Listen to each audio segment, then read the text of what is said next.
All right, a very good morning to you. Welcome along to OTB AM. It's Ger and Eoin with you every morning from 7:30 all the way through until 10 o'clock. And of course, a reminder that OTB AM is live in association with Gillette. Good morning, start with Gillette, giving you the confidence to tackle the day ahead. Owen, good morning to you. Good morning, Ger. How are things? How is your lockdown day one or day 572 million, depending on how you're treating this whole thing? How is lockdown treating you today, Owen? It's a good point. How do you look at this? Is it one or is it one of a few million? I will admit that it is day one for me. I've definitely been, say, breaching the 5 kilometre limit quite a bit over the last little while, just to go to, say, the Killarney National Park or something like that, which is being wrestled away from me with these new limits and all that sort of thing. Which this is the new normal for me over the next little while. But yeah, it's going to be a very interesting couple of weeks to see how it compares to, say, the Dublin lockdown, which is where the last one was experienced. And I'm not sure if there's actually that much of a difference when you're limited to 5 kilometres where you actually are in the country. Well, it depends. You know, you might win the beauty spot lottery and live beside a beach or a mountain and be like, yeah, this is actually grand. Is the 5K within close to you? Is it nice? It's grand. It's like what I will say is that your routine exercise gets a hell of a lot harder now that I have to stay within 5 kilometres, because there's only one loop that I can run within 5 kilometres, and it involves a very, very steep hill. And that is why I'm really annoyed with what's going to happen over the next little while. Instead of just todding around the national park, looking at the deer and looking at the lakes, and not really being very strenuous whatsoever, and I've got to run up a hill if I want to keep in really terrible shape. Just to keep in really terrible shape rather than really, really, really terrible shape is all I'm asking for. But yeah, that's the situation. What's been keeping you busy in your last day of non-lockdown? You make it sound like you're a culty William Wordsworth there, a budding William Wordsworth. So I didn't watch the football last night. I was like, okay, I can sit and watch this Champions League football, which already has got off to an amazing start with the Real Madrid game. I was like, or for the last time ever, I can go and play tennis. So I went and played tennis. It was like an outdoor activity, perfectly socially distanced. And I'm wondering, why are they cancelling this? Why can't people continue to do this? Doesn't make any sense at all. So that was the first time I'd played tennis since I was a child. And it was amazing. It was really good. I'm delighted to have rediscovered this thing just as it gets dashed away from you. Are you any good? I mean, no. But I played when I was 10, 11 and 12, so I can generally sustain a point sometimes. But it's like a perfect socially distant sport. Like it's literally the sport that you would design if you were asking people to stay apart, apart from the fact you got to touch the balls. But like, you don't actually have to touch the balls really. I suppose you do to throw for the serve, but mostly you can play with your own balls if you need to, and you can get them marked. There's loads of ways around it. Yeah, 100%. It does make, like, I saw that themselves, and golf naturally had a lot to say over the last couple of days about being closed down. And I guess if I hate the whole whataboutery element of all of this, but they're probably looking at a few contact sports and saying, how the hell are we not able to go ahead? Like, it is the perfect lockdown sport. Well, all of those things are all in the same boat, right? Hairdressers, outdoor cafes, golf, tennis, cinemas who are maintaining social distancing perfectly. Any of the arts, like all of those organisations, all have a right to come forward and say, but hang on a second, there is no empirical evidence to suggest that we have been involved in the R number increasing, and as a result of that, we should be part of a less blunt instrument. It's almost like they didn't bother thinking about this not being a blunt instrument. And the Taoiseach said in the Dáil, oh, it's a blunt instrument, in response to, I think, specifically about questions. Maybe it wasn't about golf and tennis, it might have been, it was perhaps about something else. Like, it is a really blunt instrument, and it's almost as if we don't have the brain power to come up with a sophisticated model that would say, these following things are okay. This is, like, lads, you can't be going out celebrating after a county final win. That's bad. Tennis, golf, outdoor cafes, that's good. Like, is it really that complicated a rubric? I don't think it is. Like, hopefully second time lucky, and when lockdown 3.0 comes along, that we'll actually have a better stencil to be able to I guess get through that with more of those sports available to us. How are you going to keep your tennis skills sharp now over the next 6 weeks? I'll just have to do it in the back garden, stick on my my headband and pretend to hit the ball. Are you a headband guy? No, but I mean, I'm going to get into it now. Obviously, like that's what happens. You reach a certain age in your life, you're like, well, I'm gonna go for the aesthetic of Richie Tenenbaum. You could just get a Nintendo Wii, and that could tie you over on the tennis front for a little while. Can you do the slice? Will it get my slice? It will, yeah, 100%. It's so deft. If you are a very silky, nuanced tennis player, the Nintendo Wii is definitely for you. It's definitely not something that gives you a whole lot of confidence about playing a sport that you've never actually played before. Are you being sarcastic? I think you. Yes, I'm being sarcastic. Okay. I was amazing at that Nintendo Wii, golf, tennis, and when I was like, you know what, I was good at the Wii on these sports, I can now take to the golf course, and I ended up being absolutely terrible. So don't. Who would have thought it? It's not actually transferable to the real game. And you had obviously begun to play golf again a little bit recently. Is there a golf course within 5K? No, there's not. But sure, they're not open anyway. There is one actually just outside the 5K that. I mean, I think it's like six or seven maybe, so it wouldn't have been too far at all. But this is Ireland. 5K is not actually 5K, is it? Is that what we expect people to use that little thing? It's 5K in the cities, 20K in the country. I mean, that's exactly. I'm sure there'll be no guards around. They'll all be up in the cities policing the wild house parties.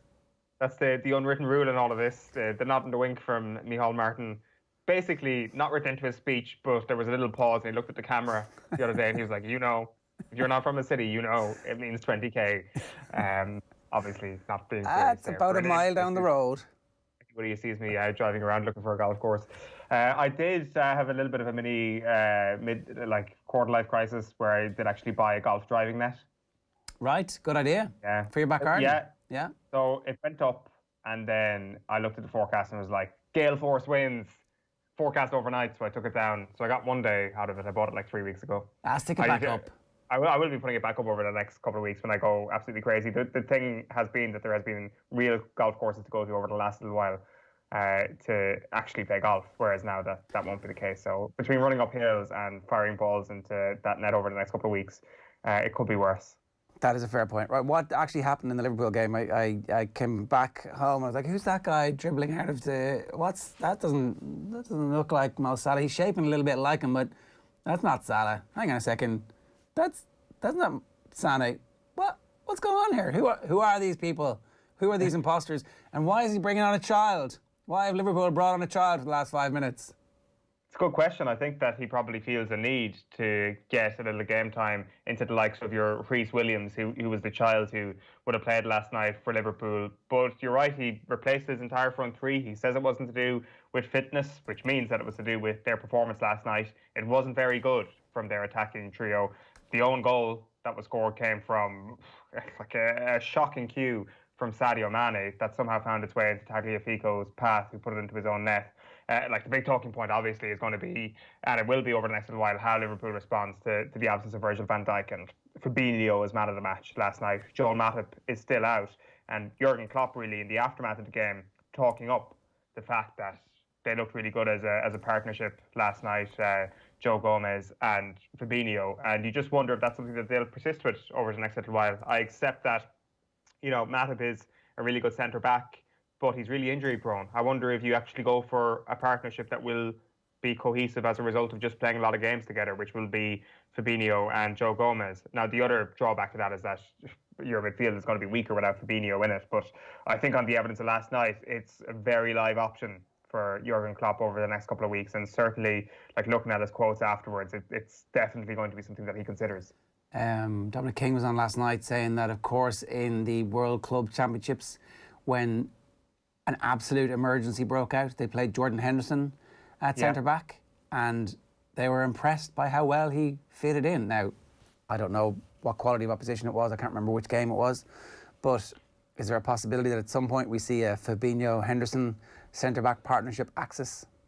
But we're going to have Caoimhe O'Neill of The Athletic on later on, and she did a piece during the week about option A, option B, option C for Liverpool, and her option A was Matip and Gomez, option B is Fabinho, and she did have Henderson as option C in her centre-back depth chart. So we can flesh it out a little bit later on. I don't see how Henderson fulfills that role if Fabinho is fit. If the injury crisis worsens and Fabinho gets injured, then yes, it does become a live option.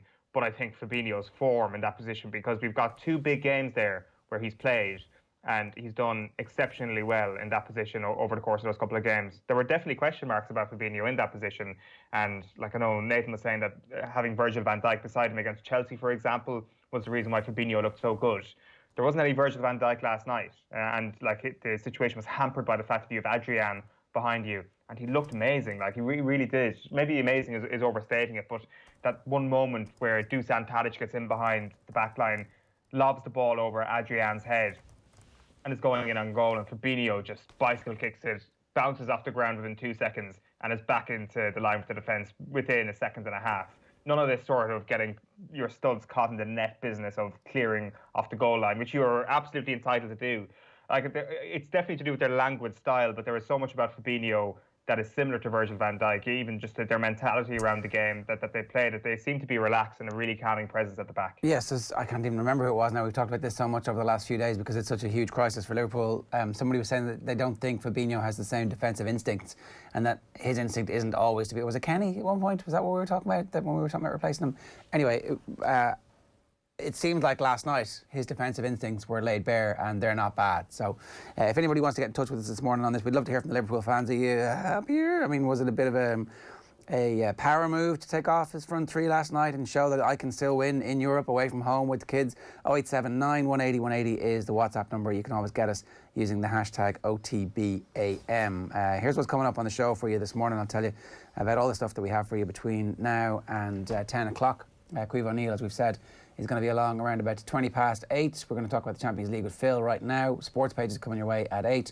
Shane Hannon's going to join us at 8:35. Talking about Six Nations. The Six Nations are upon us. The men's and women's is back in action this weekend. Eoin is a couch potato officially. He has parsed the TV guide. Is that what... to see exactly what you should be watching. And it turns out you're never leaving home again. Luckily enough, it is the greatest weekend of sport since the last greatest weekend of sport. Talking hurling with Michael Verney around about 10 past 9. Unfortunately, there's plenty of COVID stories to get stuck into as well. It looks like Offaly are going to have to give Kildare a walkover this weekend. And more coming your way from 9:30 this morning. Use the hashtag OTBAM. Phil, good morning to you. How are you? Yeah, good, Ger. Actually, we'll start with Gaelic games, and you mentioned Offaly, the Offaly senior hurlers. Obviously, the one that's kind of broke last night as well as the Roscommon senior footballers in Allianz Football League action this weekend. But this could be the start of what's to come over the next few weeks for the GAA. A Roscommon player has tested positive ahead of that meeting with Cavan. Now, Roscommon GAA say the game will go ahead, but a number of other players are isolating after being deemed close contacts. We know Roscommon are already guaranteed promotion, but as I said, they have assured the GAA that they're going to play this game. Offaly senior hurlers also have a positive test in their squad, meaning their game against Kildare in the Christie Ring is in doubt. And I know you'll be talking to Michael Verney about that. He has that story in the back of the Irish Independent. Yeah, so they can actually give a walkover this week and then get into the back door the following week, by which time their quarantine would essentially be over. So it's not a complete disaster for them, and they would still be considered the big dogs in that competition at this point. So not ideal. I'm sure they would really look forward to having had that game, and then it's obviously in the back door. I think it's straight knockout at that point for them. So not ideal preparation. No, and I think a lot of squads are going to have to deal with these kind of setbacks over the next few weeks, and you know, there could be a bit of luck involved of what kind of players you have available. But on to Jurgen Klopp now. Obviously, Liverpool beat Ajax 1-0 in Amsterdam last night to get off to a winning start in Group D of the Champions League. The goal was an own goal. Fabinho started in central defence in the absence of Virgil van Dijk. He was probably one of their better players last night, and I heard yourself and Owen talking there, and that clearance off the line. But here's Jurgen Klopp speaking to BT Sport after the match. All over, I'm really fine with the game, because it was not our sunny shine world-class football day, but then especially in a tournament like the Champions League, you still need the result, and we got it. As well as Klaasen's shot, there was the chance that was cleared off the line by Fabinho as well. Oh, yes, You know, we were talking about your defence, but the midfielder did all right. Yeah, in that moment, yeah. So I had that situation not 100%. I don't know how it happened in the beginning, but in the end, that's how it is. That's what the boys did, actually. It's a good example of how the boys played today. So it was not perfect, but they fought like crazy. Yeah, Manchester City off to a winning start as well. They came from behind to beat Porto 3-1. Sergio Aguero scored his 40th Champions League goal. Fernandinho went off injured, And Pep Guardiola said after the game he's looking at 4 to 6 weeks out with a leg injury. Dundalk play their first Europa League group game in 4 years this evening. The Lily Whites take on Norwegian side Molde at Tallaght Stadium. That game kicks off at 5 to 6, and Dundalk boss Filippo Giovanoli was asked whether he still thinks the job is a kamikaze mission. No, sometimes when you start a mission is the kamikaze, and then you jump in a dream, but then the dream and the mission become your normality. And now this is our normality, and we have to perform this stage. It is what it is. Now it's changing a little bit, yes. Well, this is when you work hard during your life, right? You study, you go around the world to learn, and then sometimes this pay off. And now we have our opportunity. I'm just sad that for many good coaches around the world, sometimes all the work that they put doesn't pay off. I hope that our story can help coaches around the world that they have to have a kind of dream. Yeah, obviously Arsenal are in that group as well. They're away to Rapid Vienna. That game also at 5 to 6. Some good ties this evening to look forward to. Or games rather, in the group games. Celtic are home to AC Milan, who've obviously started the Serie A season very well. Tottenham take on Austrian side Lask. Leicester at home to Zorya Luhansk, and Rangers are away to Standard Liège. Republic of Ireland manager Stephen Kenny says playing England at Wembley next month will be ideal preparation for the Nations League games against Wales and Bulgaria. The Wales game obviously is in Cardiff. Bulgaria come to Dublin. The boys in green face England on the 12th of November. Stephen Kenny was on Off the Ball last night, and he responded to Richard Dunn's suggestion that Robbie Keane should be added to the current coaching squad. Listen, Robbie Keane was a great striker for Ireland, and he was important to Mick McCarthy for a couple of years as assistant manager. He was part of Mick's team for the last couple of years. I think Richard's entitled his opinion. Richard and Robbie would be close, and Richard's certainly entitled his opinion. He's a great player for Ireland also. I think Keith Andrews was my assistant manager with the under-21 team, did a brilliant job, very innovative coach. Damien Duff has been absolutely, exceptional on the training ground. And I think they're two young coaches we have. They bring a lot of, they're very talented young coaches, and I think it's great to see them work, and they bring a lot and brought a lot to attack and play. Now, from the boys in green to the girls in green, massive game for the Republic of Ireland against Ukraine tomorrow, knowing a draw would secure a playoff place for Euro 2022. Vera Pauw's squad are going to travel this morning. They're in Germany at the moment on a training camp, and they've a charter flight from Germany to Ukraine. Liverpool captain Niamh Fahey discussed what she expects from Ukraine tomorrow evening. We've had a look at their recent game against Greece. They won 4-0, and I suppose Kabir is right, where we probably went under the radar a bit against them that early opening game. So we're expecting a lot different challenge this time, but we'll have our homework done as well, and we'll be ready for the challenge. Yeah, that game tomorrow is 5 o'clock, Ger. That's going to be a massive fun. And I've actually been covering all the Irish women's press stuff this week, and a phrase that has come up, Niamh Fahey said it, Ruisha Littlejohn said it as well: pressure is a privilege. Right. Which I'm wondering, is it written on the wall somewhere? Is Vera Pauw? Yeah, it sounds like you can hear her Dutch accent saying pressure is a privilege. I nearly did it. I didn't. I should have done it. Should have gone for it. Well, it sounded great in Ruisha Littlejohn's Scottish accent, and then Niamh Fahey said it as well. So it is. It's a massive game, given that Vera Pauw took over last year against the Ukraine, so we're going to see how much they've improved. But just given the fact that the game is growing, the World Cup was on TV last year, what that did for the women's game, and if we can get to a first major tournament, it would be massive. Yeah, and you think about Tallaght, it's selling out. Obviously, some people didn't show up and take their tickets for one of the games. Like, there's a massive movement behind the team at the moment, and I know there's some big stuff coming from them in the next couple of weeks as well, regards to the jerseys and stuff. So looking forward to that. Let's talk a little bit about Dundalk tonight. How good are Molde? Like, I actually know nothing about Molde apart from obviously the obvious. the Solskjaer link. Manchester United prize Solskjaer away from Molde. This obviously, when you saw the group, the headline was Arsenal, and that was the glamour tie. That's the one that if you thought there was fans at the allowed into the ground, the Arsenal game would be class. But when you actually look at Molde and Rapid Vienna, there's nothing there that would scare you. Now, the question is, are Dundalk as good as they were in 2016? If you think back to that group that they had in 2016, they ran. Obviously, they got the draw. They started off with, they got the draw on Alkmaar, but they gave Zenit 2 really good games. They were unlucky not to get anything. I remember when they were playing Zenit at Tala, they were ahead. They hit the crossbar. Dane Massey hit the crossbar. I actually remember I was at the game in Tala against Alkmaar where there was still something riding on it, and there was a real feeling that they could beat Alkmaar, but it didn't happen.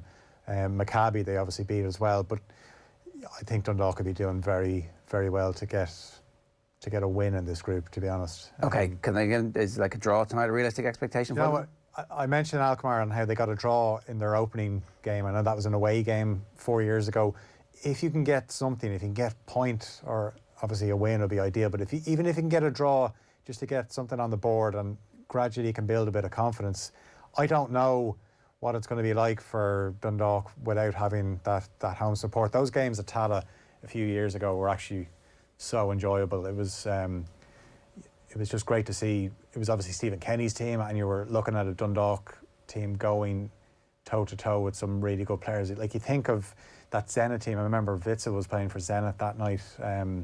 Daryl Horgan was so good for Dundalk in that campaign. Pretty much got him his move to Preston. Same with Andy Boyle. Yeah. Phil, let's talk a little bit about Madrid. I know you were keeping an eye on them last night. 45 minutes in, 3-0 down. What the hell happened? Do you know what? Every time I seem to watch Real Madrid in early kickoffs in the Champions League, this is what happens to them. Wasn't it last season as well? They found themselves a couple of goals down to Bruges. They just didn't really play with that much intensity, and Shakhtar were fully deserving of the win.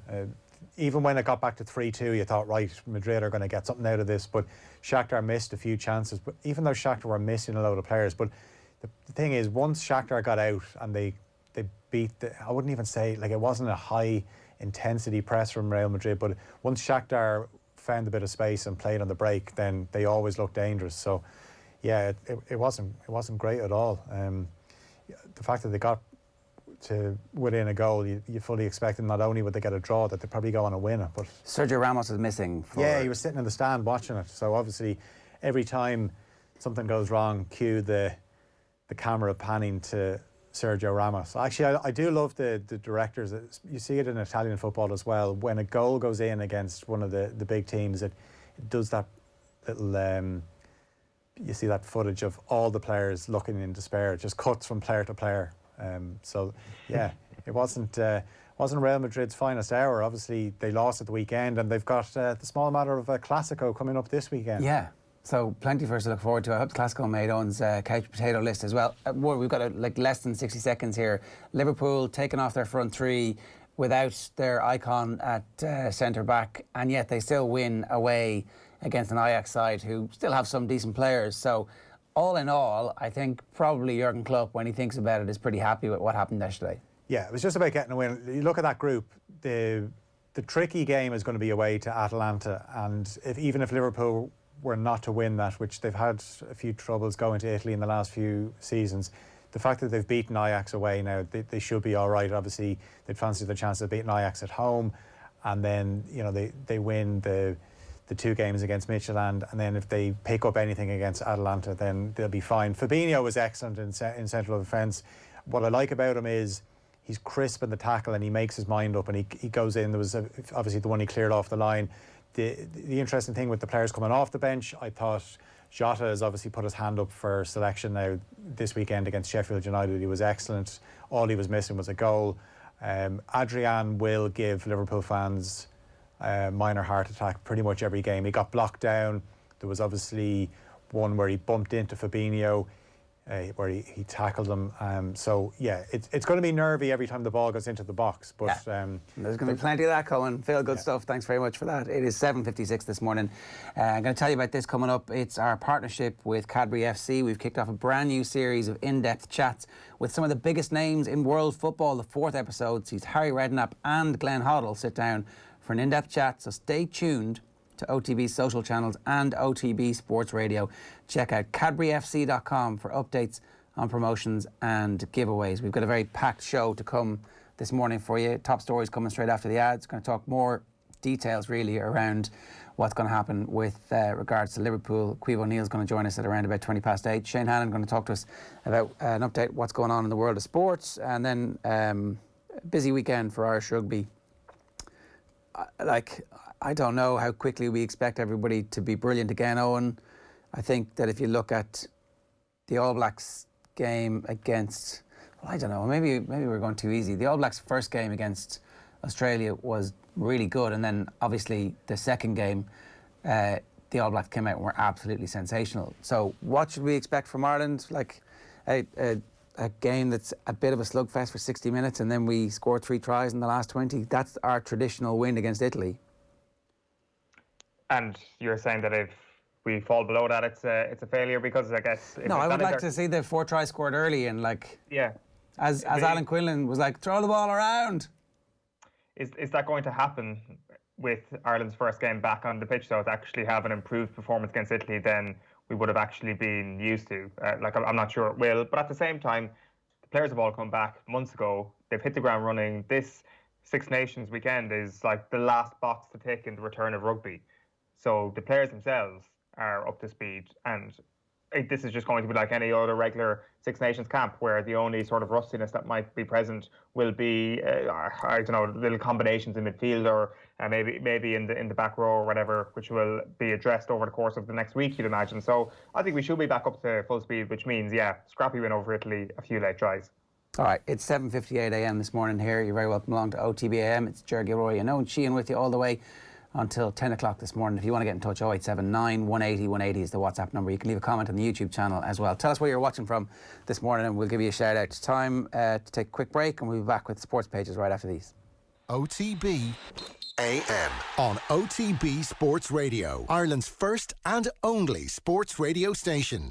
Friend of the pod? Just to be clear, Joe, I haven't committed my future to any club yet, so I did have a very nice time down at Adair Manor. I really liked my time at Adair Manor, and I felt comfortable at Adair Manor. Nathan.Murphy at offtheball.com, and I think we could have a very fruitful relationship. I thought you looked right at Adair. I did, didn't I? OTB Sports Golf Weekly with Now TV, live every Thursday afternoon on OTB Sports Radio. Tune in 24/7 on the OTB Sports app. The all-new OTB Sports app. It's all videos, sports news, live scores, interviews, podcasts, all waiting for you. Search OTB Sports on your app store and download now. OTB AM. With Gillette, we don't just play the game, we change it. Gillette, made of what matters. OTB AM. So the sports pages, the Irish Times, is essentially match reports from last night and news of the England game at Wembley, a trade up, but not without risk. So this is Ireland's, I think this was our idea, Eoin, essentially, wasn't it? How do you mean? Well, when all of the games in November were like, Ireland should just play England, whenever England's friendly fell apart. It's like, look, I want to take the credit for it. A comment piece from Philip Reid. This could have been handled in a better way in the drop quote.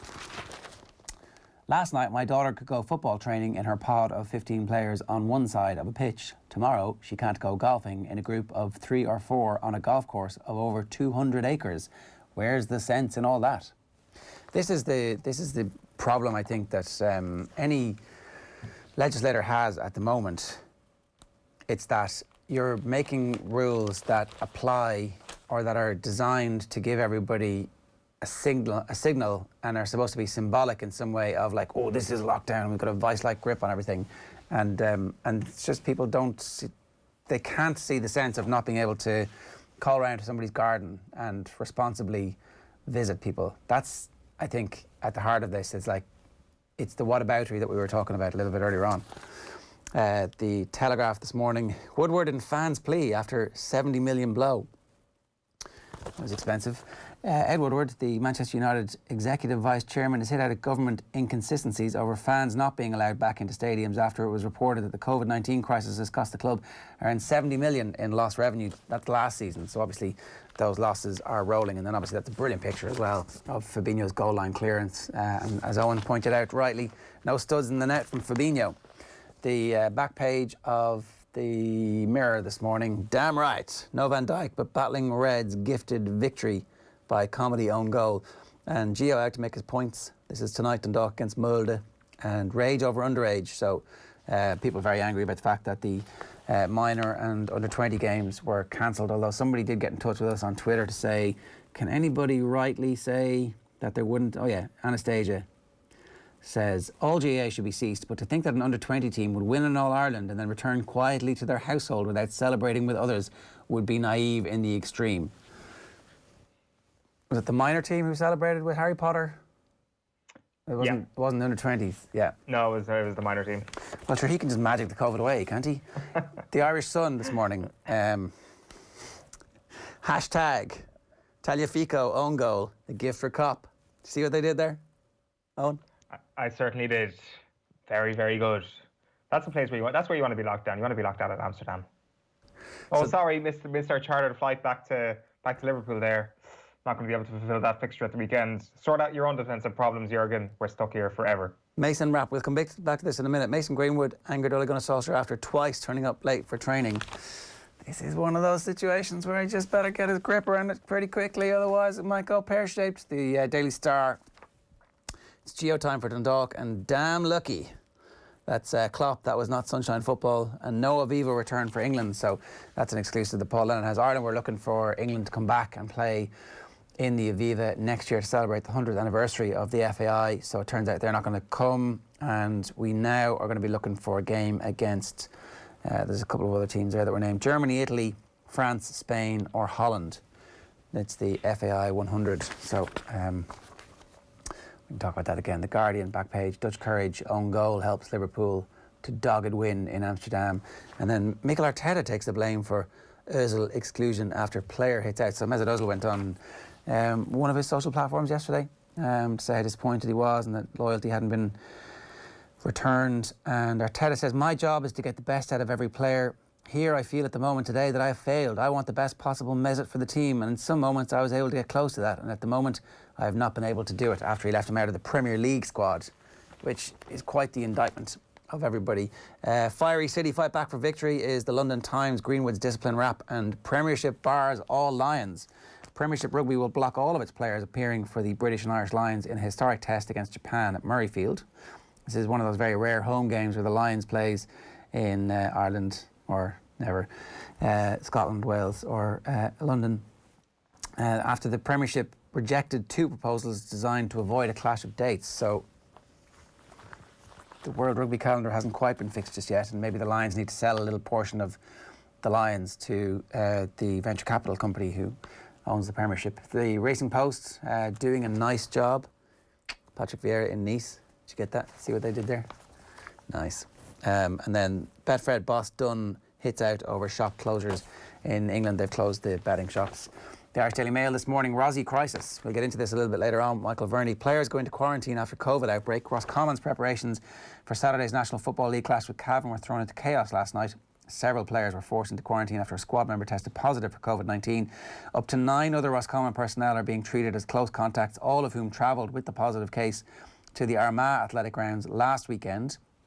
The team travelled in 2 separate buses, as well as others who travelled individually to that match. And the concern for Roscommon is now focused on the players who travelled on one of those buses. Not all 9 are close contacts, but the majority are. So I thought that people weren't travelling on buses to these games, but I guess if you can't drive, you've got to get a bus. And then Offaly and Roscommon, the latest to be hit by COVID case. Michael Verney is going to join us in a little while. We'll hear a bit about the Offaly hurlers. And also the fact that these games this weekend have not been previewed properly. Like, does anybody really know that much about what we expect from either Limerick or Clare in the game this weekend, which is knockout in the Munster Hurling Championship? It's the oldest of old school. Dundalk can raise game to upset Molde, that's Giovannioli, and Farrell insists he's had no contact with Lions as he shuffles pack. So he hasn't ruled out joining up with the Lions for a third time next summer, but he hasn't had any contact yet from Warren Gatland. And did we do the mirror already? Damn right. No Van Dijk with Battling Reds, gifted victory by comedy on goal. I think we had. Yeah, we had done that. So there was obviously 2 of those. Where do you want to start, Eoin? Just one quick point on the golf thing, because you mentioned the piece in the Irish Times this morning. Like, you can all appreciate the mini backlash that Gaelic Games have experienced this week about being allowed to go ahead, and you can appreciate how some people who have no interest in it feel a little bit of injustice, and you can understand where the whataboutery would come from as a result of that. Imagine if there was a news story that came out last night and it said golf allowed to go ahead. I'm not saying the anger would have been right. I don't think it would have been, but imagine the anger that would have existed last night after everything that has happened over the last couple of months. The picture that could have been painted of golf being in an elite position in this country. You're saying golf is getting punished because of Golfgate? I'm not saying it's because of Golfgate, but because of the actions of a weird, stupid bunch of people who were too thick to realise that they were in a room of 100 people because there was a partition.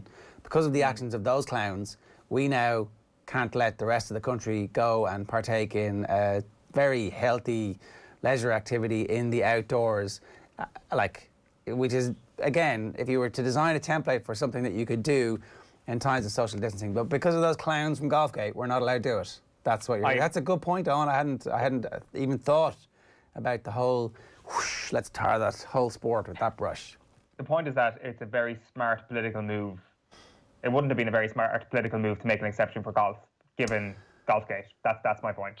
And it's a shame for everybody who is who genuinely loves the game, and as you say, would have been a genuinely safe way to kill a few hours over these next 6 weeks. I think though that, as far as I'm aware, certainly from the news reports last night, it seemed like discussions are ongoing to see if golf and tennis and maybe some other things can actually get a derogation over the next while, so that this isn't going to be, we've made our rules, we're just getting on with it now, don't even ask. It's like, well, actually, are there areas of the lockdown that we can change and adapt?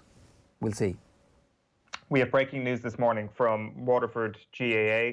This is to add on to the Offaly and to the Roscommon stories that you've already mentioned this morning, which we'll get to in a moment. But just to bring you the breaking news, Waterford have conceded their final league football fixture against Antrim this weekend in light of COVID-19 concerns. So their London game was cancelled last week as well for obvious reasons.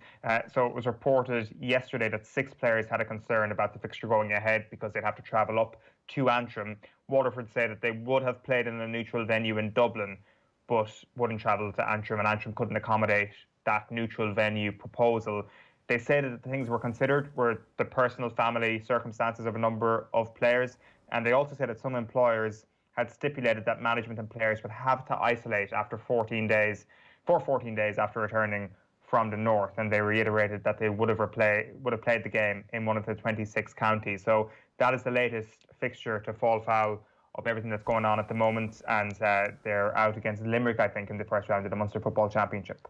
Yeah, somebody was complaining on Twitter as well that Antrim had fixed the game for North County Antrim, and that it's an extra 2 hours onto the trip instead of fixing it for. I think the game might have been fixed for where I don't think Antrim were doing that. Were they really doing that to try and get a walkover, to force a walkover? Is that the level of? I don't know. Nathan's also just sent me a message about the lockdown in the past with respect to golf, where when individual counties were in lockdown, people were travelling across borders from one county to another. In particular, people were leaving Dublin to go and play in North County Wicklow, and so maybe that might be one of the reasons why golf had its chance and it blotted its copybook by some people assuming that the laws didn't apply to them because they had a golf club sweater on. I'm like, it's true, there are a lot of people in a lot of sports who just can't be trusted to behave. And maybe that's why we can't have nice things, Eoin. Maybe that's why we can't have nice things. I think that's probably a good way of putting it. It doesn't really matter what the sport is. There's probably going to be a couple of people who won't appreciate the whole seriousness of this thing, and will, as you say, ruin it for everybody. Will we talk about the other COVID stories? The Offaly hurling story and the Roscommon football story are actually 2 interesting enough case studies. We're going to have Michael Verney with us to go into a bit more depth on these situations. The Roscommon story is basically as a result of the team travelling in buses. 1 positive test means that 9 members of the playing group / backroom team now can't travel to their league game this weekend. That could be up to 9 players, but it sounds of the piece in the Irish Independent and in the Irish Daily Mail, I should say, as well this morning, it doesn't seem like it is going to be all players, but there are 9 members, either playing or non-playing staff, that are affected by this. And then the Offaly situation is even more intriguing, because in one fell swoop, the entire squad have been deemed close contacts of the one positive case as a result of a session this week, or last week, I should say. So they're due to play Kildare this weekend in their championship. Training session, just training session, not a sesh. Sorry, not a sesh session, a training session. Not a sesh session, a training session, which is really interesting, because I get the Roscommon thing. You're in close proximity in a bus, and I'm sure Roscommon will address that and say, if you can drive to the games yourself, do that in future. But in the Offaly situation, like, how worrying is that if you have one positive case in a training session, that could possibly scupper everybody's involvement in a game and preclude you from fulfilling a fixture. I didn't know that you could be deemed a close contact by training with somebody. So this is a new development in terms of what I'm learning from what's happening recently. I suppose you have to assume that an investigation is done to see what type of contact happened at that training session and whether or not somebody was actually in close proximity. Because if it's a training session on a pitch, then presumably half the team wouldn't be being deemed close contacts. And in the case of Roscommon, it's also interesting to note that not everybody on the bus is being deemed a close contact, even though they're obviously on the bus for quite a while, because the journey from Roscommon would have taken, that length of time. Where it's anyway.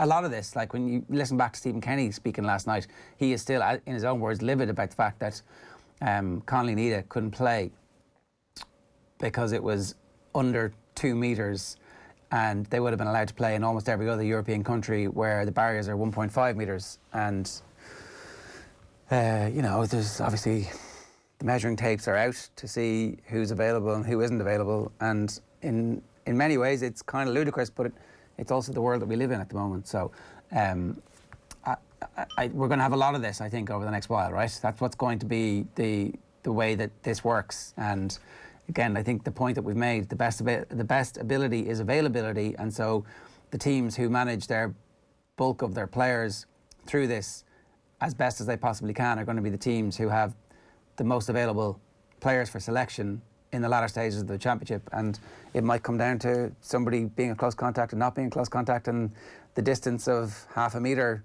deciding whether or not some of your best players can play in the big games.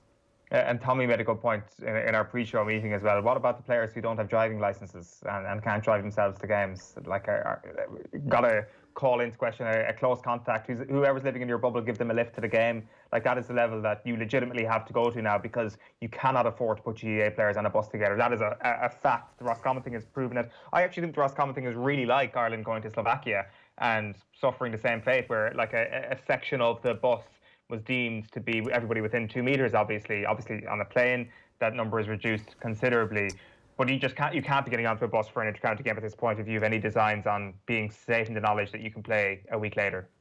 Another WhatsApp into us this morning on 087 9180 180. What's with the GAA GRA for insisting teams go to COVID hotspots? This is a good question, because obviously, was it last week? It's hard to remember with the gloopiness of time at the moment. But Mike Quirk was on saying that he thought that actually neutral venues would be a really good idea at the moment. If you see the figures in Cavan, would you really be very confident about travelling up to Cavan? You probably wouldn't. And if you're in one of those counties where COVID is rampant at the moment, and there are several, then would you really feel like you can say, no, we insist on home venue? Because ultimately home venue doesn't mean anything at the moment compared to what it used to mean. Shorter travel time, whatever. But like, would Croke Park and its big, broad expanse of changing areas and different rooms, would that be a very good place for us to be having a slew of games at the moment? Does that make, I don't know, does neutral venues suddenly make a lot of sense? And I think so. And also what Mike Quirk was saying last week was that for a team to travel up the country, you need to stay in a hotel. So obviously the Kerry example was the one that everybody used last week, where they have to travel all the way to Monaghan, stay in a hotel on the Friday night. But the hotel that you're staying in could be the COVID hotspot. and you are putting yourself into relative contact, at least a little bit of danger with hotel staff, with a waiter, with like somebody who works in reception. I don't know, but there was more of a chance of contracting COVID by staying in a hotel the night before a game than contracting COVID, playing a game and driving home immediately afterwards. It sounds obvious, but it is something that players have had to do over the last week. And I think once Croke Park becomes available, I think that as many games as possible need to be held there, because it's not just the changing areas, it is all the different areas of the stadium that you could be safe in. A lot of these county grounds or games that are at least being used for league games, the clubhouses they have are actually terrible, and you are getting changed in a stand. That probably won't be, acceptable as this winter rages on, hopefully.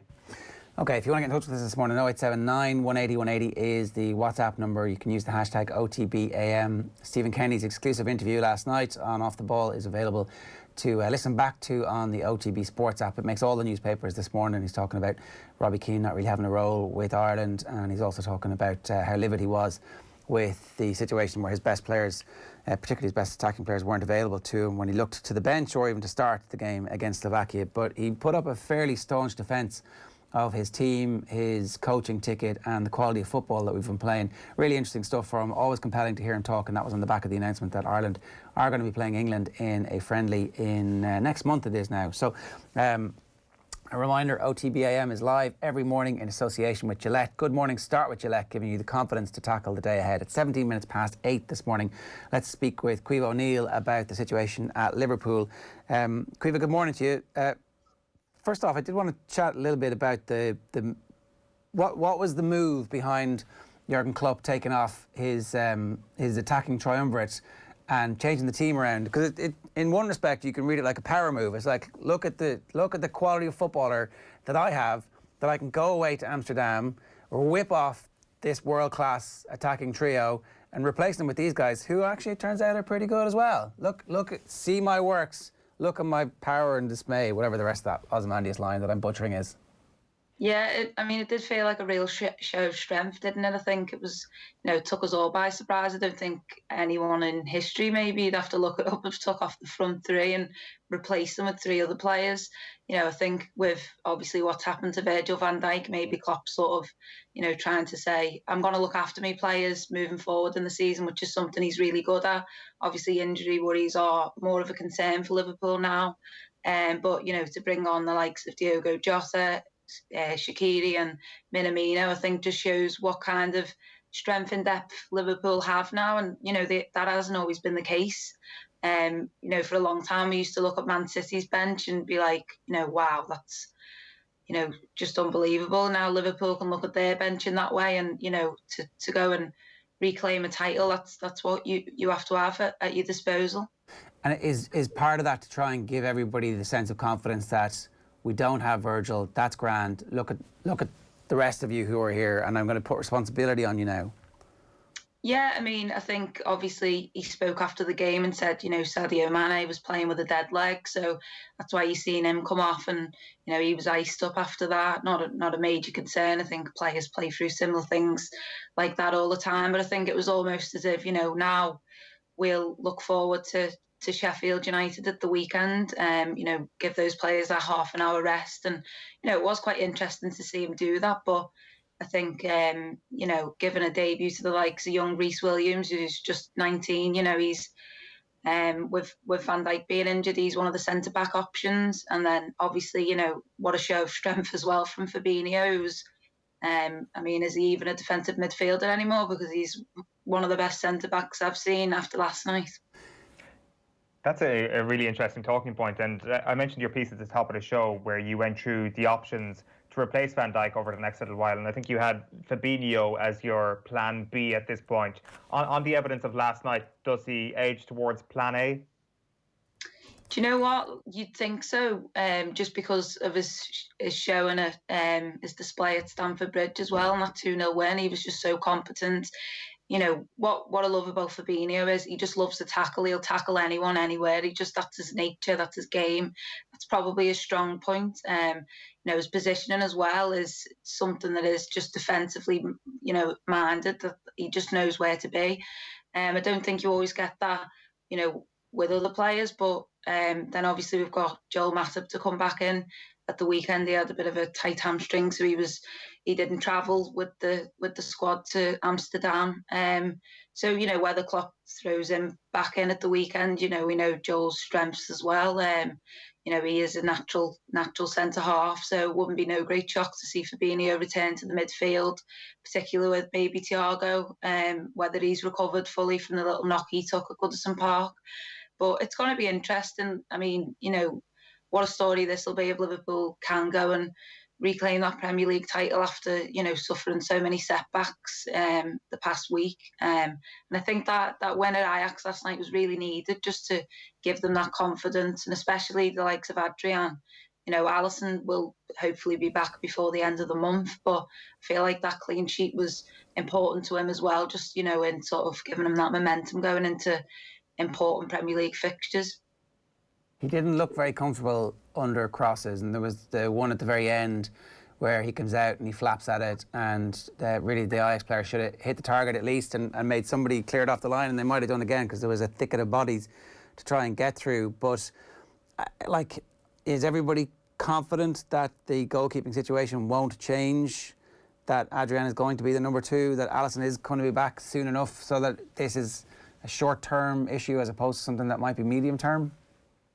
Yeah, I think it's short term. You know, Alisson's been back in training, just doing, you know, different things. It's not full training, but, you know, he's been back, which is obviously a positive thing. I think Liverpool thought that the shoulder injury would keep him out till, they were saying, after the November international break, which, you know, was a real hammer blow, considering now Liverpool have lost Van Dijk for probably the season. Hopefully, you know, not, but, you know, there's no time frame on that. So I think to lose Alisson as well, we know that Liverpool struggled for, you know, a centre half and a world-class goalkeeper, and Klopp paid the money and brought them in. And what a difference they've made to the team, you know, to go on to win the Champions League and then obviously the Premier League. And I think, you know, without them to it would be a real difficult uphill task. But I think with Alisson coming back, you know, he just exudes confidence. I think he just makes you almost don't worry about corners when he's on and stuff like that. Okay, with Adrian, maybe you do more so. But, you know, he's an older goalkeeper and, you know, he's filling in for probably the world's best goalkeeper. What a difficult task that is, you know, especially to sort of come out from the cold, you know, every so often. I mean, he played, I think, was it 11 games in the Premier League last season, which was long, and won them all.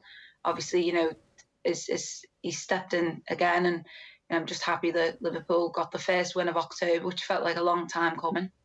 And I think it's Manchester City, isn't it, on the 7th of November, and to have Alisson back for that would be a huge boost for Liverpool. But just on the centre-back partnerships, again, Caoimhe, like, I think Jurgen Klopp has played something like 35 centre-back pairings at this point, and one of those pairings has yet to see Joe Gomez and Joel Matip play together from the start of a game. How do you reckon that is going to go when that inevitably does happen? As a partnership, how good will Gomez and Matip be? Yeah, you know, I mean, I thought they were great at Goodison Park. Matip is really good early, I think, and in control of the ball as well. And we know, you know, Joe Gomez is a brilliant young defender still. You know, you kind of almost make out like he's older because he's so experienced, but, you know, he's still learning his trade as well.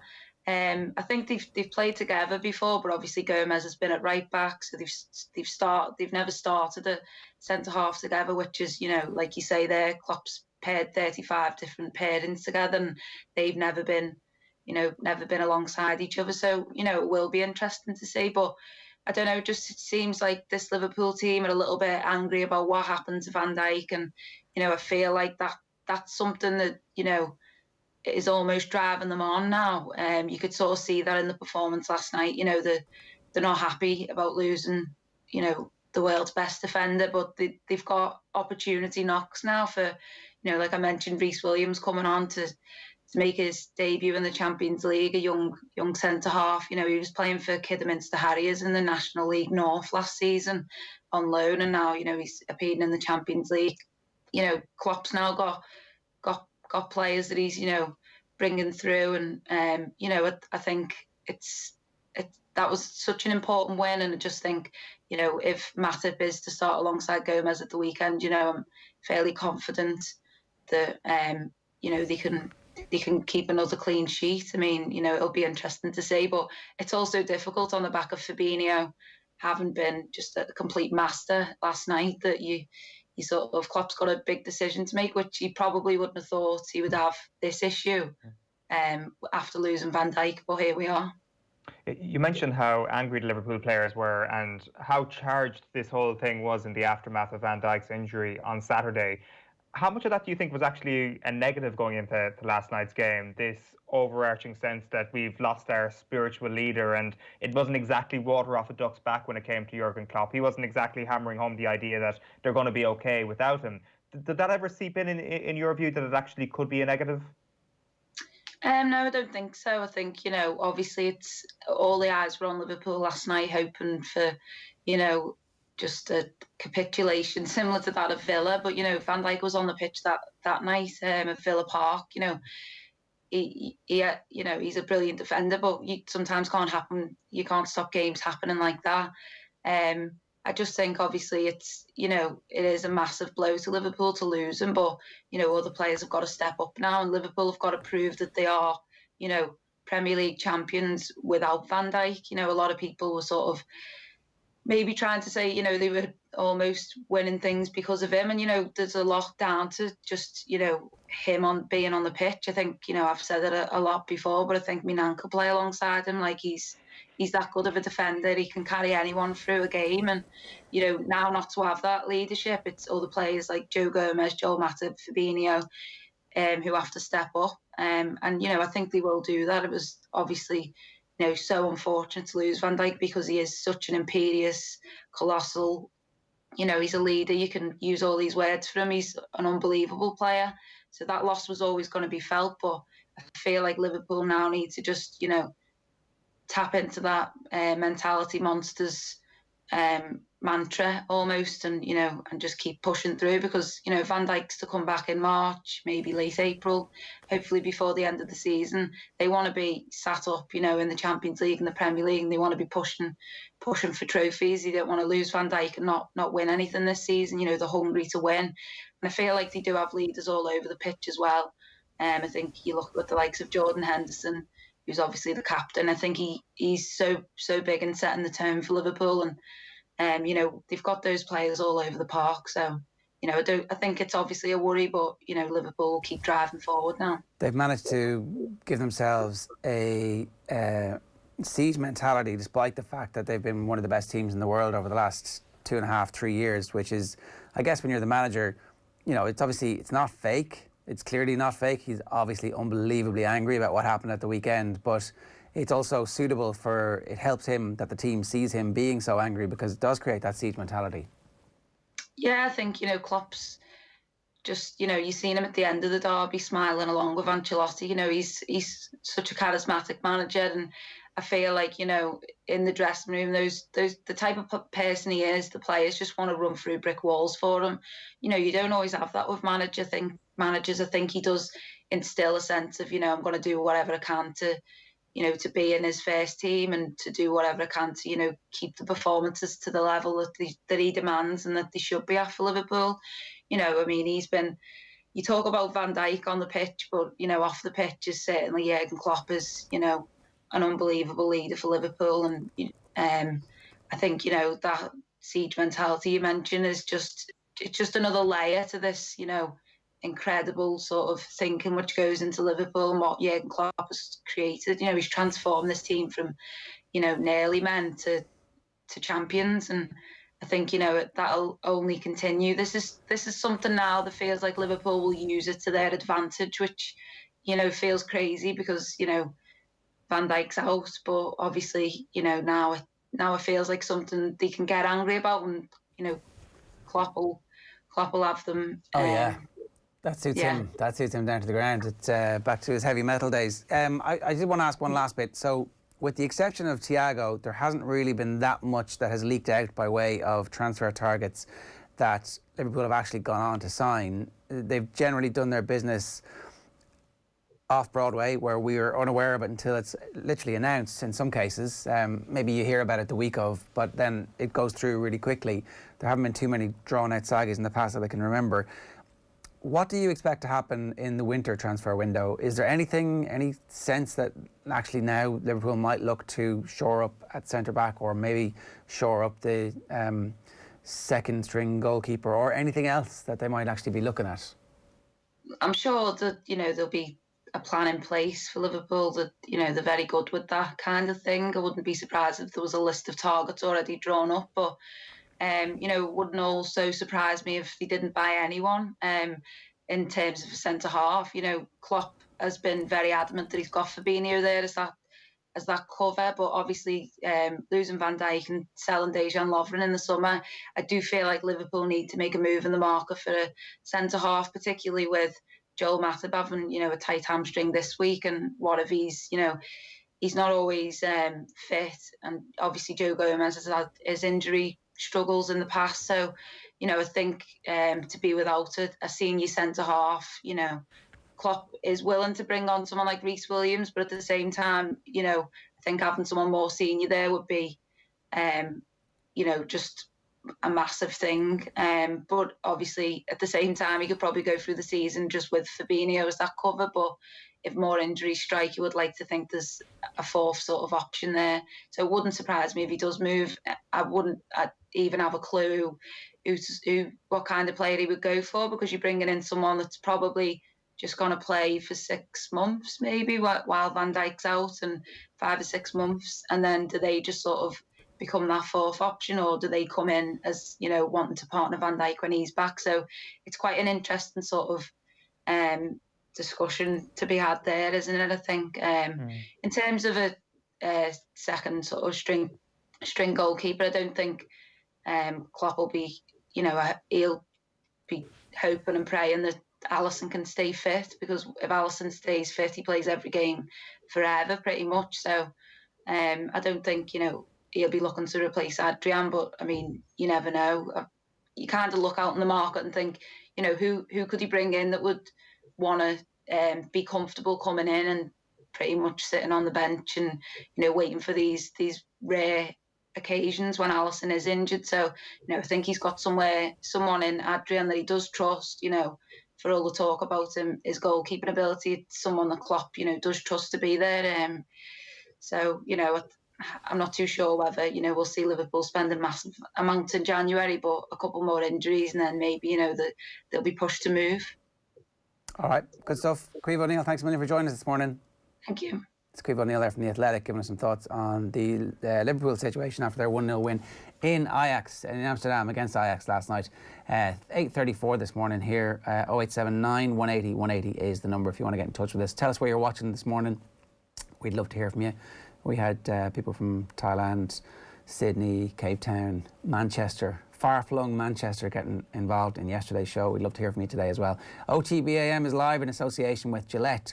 Good morning, start with Gillette, giving you the confidence to tackle the day ahead. Myself, Adrian Barry and Nathan Murphy, because we love charity and you hate charity, obviously, Owen, are getting involved in Movember this year for a bunch of very important charities. But for whatever reason, you just decided that you can't grow a moustache, or is it just your naked disdain for charitable acts?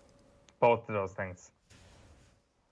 A moustache on this face is not what you want to see. Let's be quite honest with you. There's you basically got one if you just shave this bit off. Yeah, I guess so. Maybe I'll do it then. I do love a bit of charity. You don't like to talk about it. I don't like to talk about it is what I'm obviously referring to here, yeah. If I could do it in private, that would be great, and just have no attention on my very charitable act of growing a bit of facial hair. That would be fantastic. Are you confident in your ability to grow a thick one? No. THICC? No. THICC stash? No? No. It'll be wispy and a bit bald and a bit there'll be grey bits and there'll be a little gap, and that's what it'll be like. Who will look more like the brother from Napoleon Dynamite with a moustache, me or Adrian Barry, I wonder? Just a set of glasses and we look like we own a pet alpaca or something. We need an image for this, and that can be the entire point of the month of November, to see who ends up looking the most like. It could be your Halloween costume, except obviously a month early. So, right, Shane Hannon is with us this morning. Shane, good morning to you. How are you? one of the lads. I'm actually going to grow my moustache as well. I was approached by a friend last night on WhatsApp and asked to take part in Movember. So I'm going to try my best. Although when you have blonde hair, I think it's not as easy to have your moustache shine. Like. Do you currently have? I mean, look, no way, easy way of putting this, but you have one now, right? I do. I guess. Like, do you shave it off and start from scratch? Yeah, the whole thing. You gotta go bald as an egg. Yeah, you see, I'd be worried then. It's only 30 days to grow a proper one. Owen has a decent one there. Like his is fairly noticeable. I think if he could go for the handlebars even maybe, and grow a little bit longer. Can I just, like, you have to start from scratch? Isn't that the whole point? You actually have to be clean shaven on November 1st. Yes. Yes. Yeah. So you can't just start at the top. No, come on. What? How did either of you think that was? Because then you just grow a beard and shave the beard, and you've got that's like completely pointless. You have it for an hour and it's gone. The whole point is that you're humiliated by your own inability and you're going to be fine. At least we can see yours. But Shane, Jesus, best of luck. Yeah, I think without a beard, myself and Owen may look 14. So it's. It's good to actually have Shane Hannon engage in an activity that he's not the best at. Yes. Like, I mean, the cycling, the swimming, the running, he was just acres ahead of everybody else. He just like crushed everybody to oblivion. Whereas now, there's actually something you're not great at, which is fantastic. You're not a perfect human being. I'm not expecting a Will Ferrell and Anchorman moustache look here. I'm just expecting a little bit of a fluffler, a tickler, something small. It'll do. It doesn't have to be. It's not the size that matters, lads. No, it's not. It's the taking part, and it's reaching the end, and it's giving everybody a little bit of joy, which is all all we're asking for you, Shane. It looks like you're going to be delivering in spades on that. All I can hear is Graham McDowell saying a little tickler. That is all I'm hearing right now when you're talking. I don't know. Do you think we could make peace with GMAC over charity, like that? Could he get involved? Yeah, we could get him involved. We could ask. Look, we do this from a position of love, GMAC. Shane loves you. We love you. This is like a lot of people don't like when they get taken off. They don't like it. You've experienced it, Ger. You've both experienced it, in fact, from Reece George. So. Oh well, that was cool. I mean, come on, that's class. Anyway, I think it is class. 8:38 this morning, OTB AM live in association with Gillette. Good morning, start with Gillette, giving you the confidence to tackle the day ahead. We're very excited all of a sudden about Movember because we've managed to go from me doing it on my own to the three of us doing it now. That's progress, lads. Right, where are we starting? Yeah, I guess we'll start with the Gaelic Games, the lads, because there's a few bits to get through, because COVID-19 set to have a major impact on this weekend's Allianz National League fixtures. Roscommon player testing positive for coronavirus ahead of their Division 2 meeting with Cavan. A number of other players and staff as well isolating after being deemed close contacts. Roscommon already assured promotion, of course, to Division 1, but it is a huge game for Cavan, and as things stand, that game is still going ahead. Roscommon happy to fulfil that fixture. Meanwhile, as many as 6 Waterford footballers believed to be against playing in Saturday's Division 4 game in Antrim. That match had been scheduled for Ballymena, and a request for a neutral venue has been declined. A statement via Waterford GAA has confirmed they were reluctant to play in the north given the high COVID rate in Belfast, as well as work concerns given a period of isolation will be required on the players' return back to Waterford. The Offaly hurlers' plans as well for this weekend's Christy Ring Cup tie against Kildare have been badly hit. The 3 players had withdrawn from their Leinster Under-20 Hurling Championship win over Westmeath last night due to COVID-19 protocols, and it's feared several of their senior squad may be deemed close contacts of a positive case. So carnage in the GAA at the moment. We'll move to soccer as well. I know you were chatting to Caoimhe about this a short while ago. Liverpool's first outing without Virgil van Dijk gave little cause for concern. Jurgen Klopp side opening their Group D account in the Champions League with a 1-0 win away to Ajax last night. Klopp says he knows it could have been a different result on another day.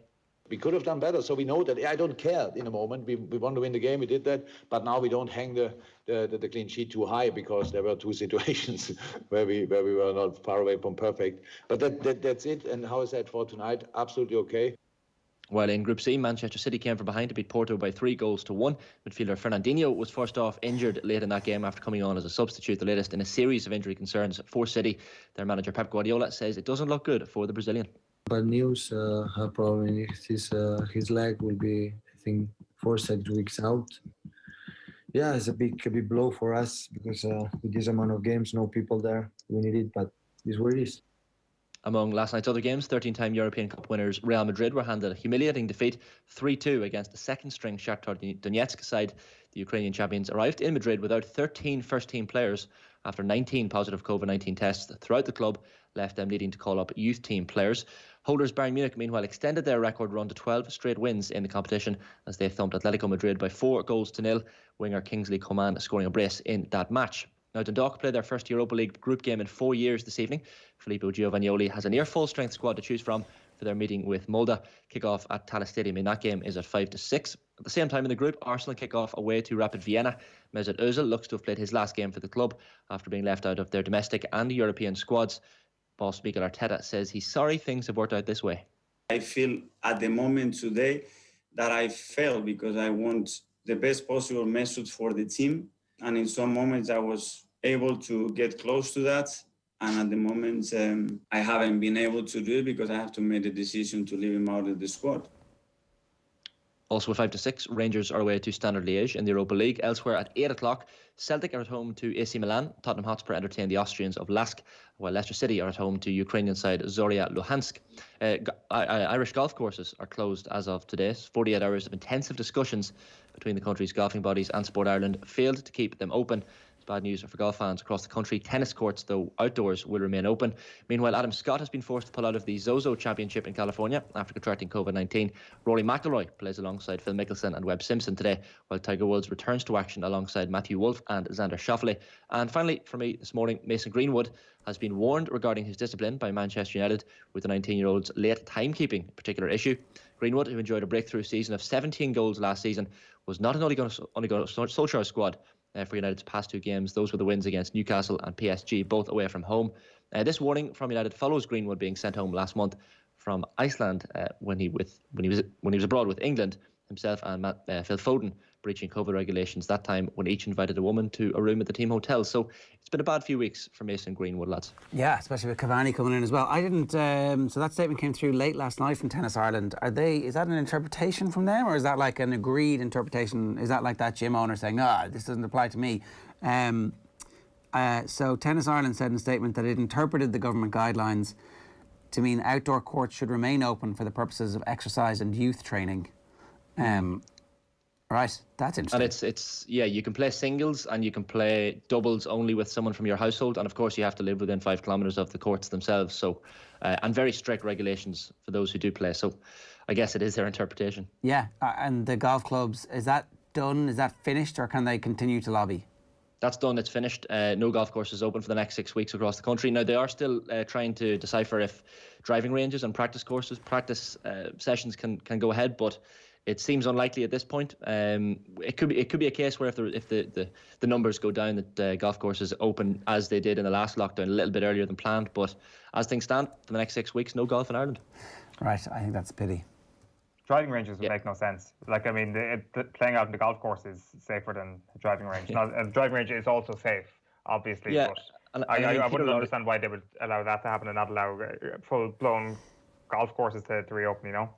Like, I was just looking at some of the reaction on Twitter last night. Peter Lowry saying level 5 restrictions state clearly individual training is allowed. Why has golf been forced to stop? It's one of the few sports where one can individually train. And then Gavin Moynihan says absolutely horrific if that's true. Safest game out there, and people need it, especially coming into winter. #clueless. So yeah, I think that all of these little bits cut away at and they undermine public confidence in what's happening. I understand that they made the derogation for elite sports, and essentially that was the lobbying from the horse racing industry for them to allow to continue behind closed doors.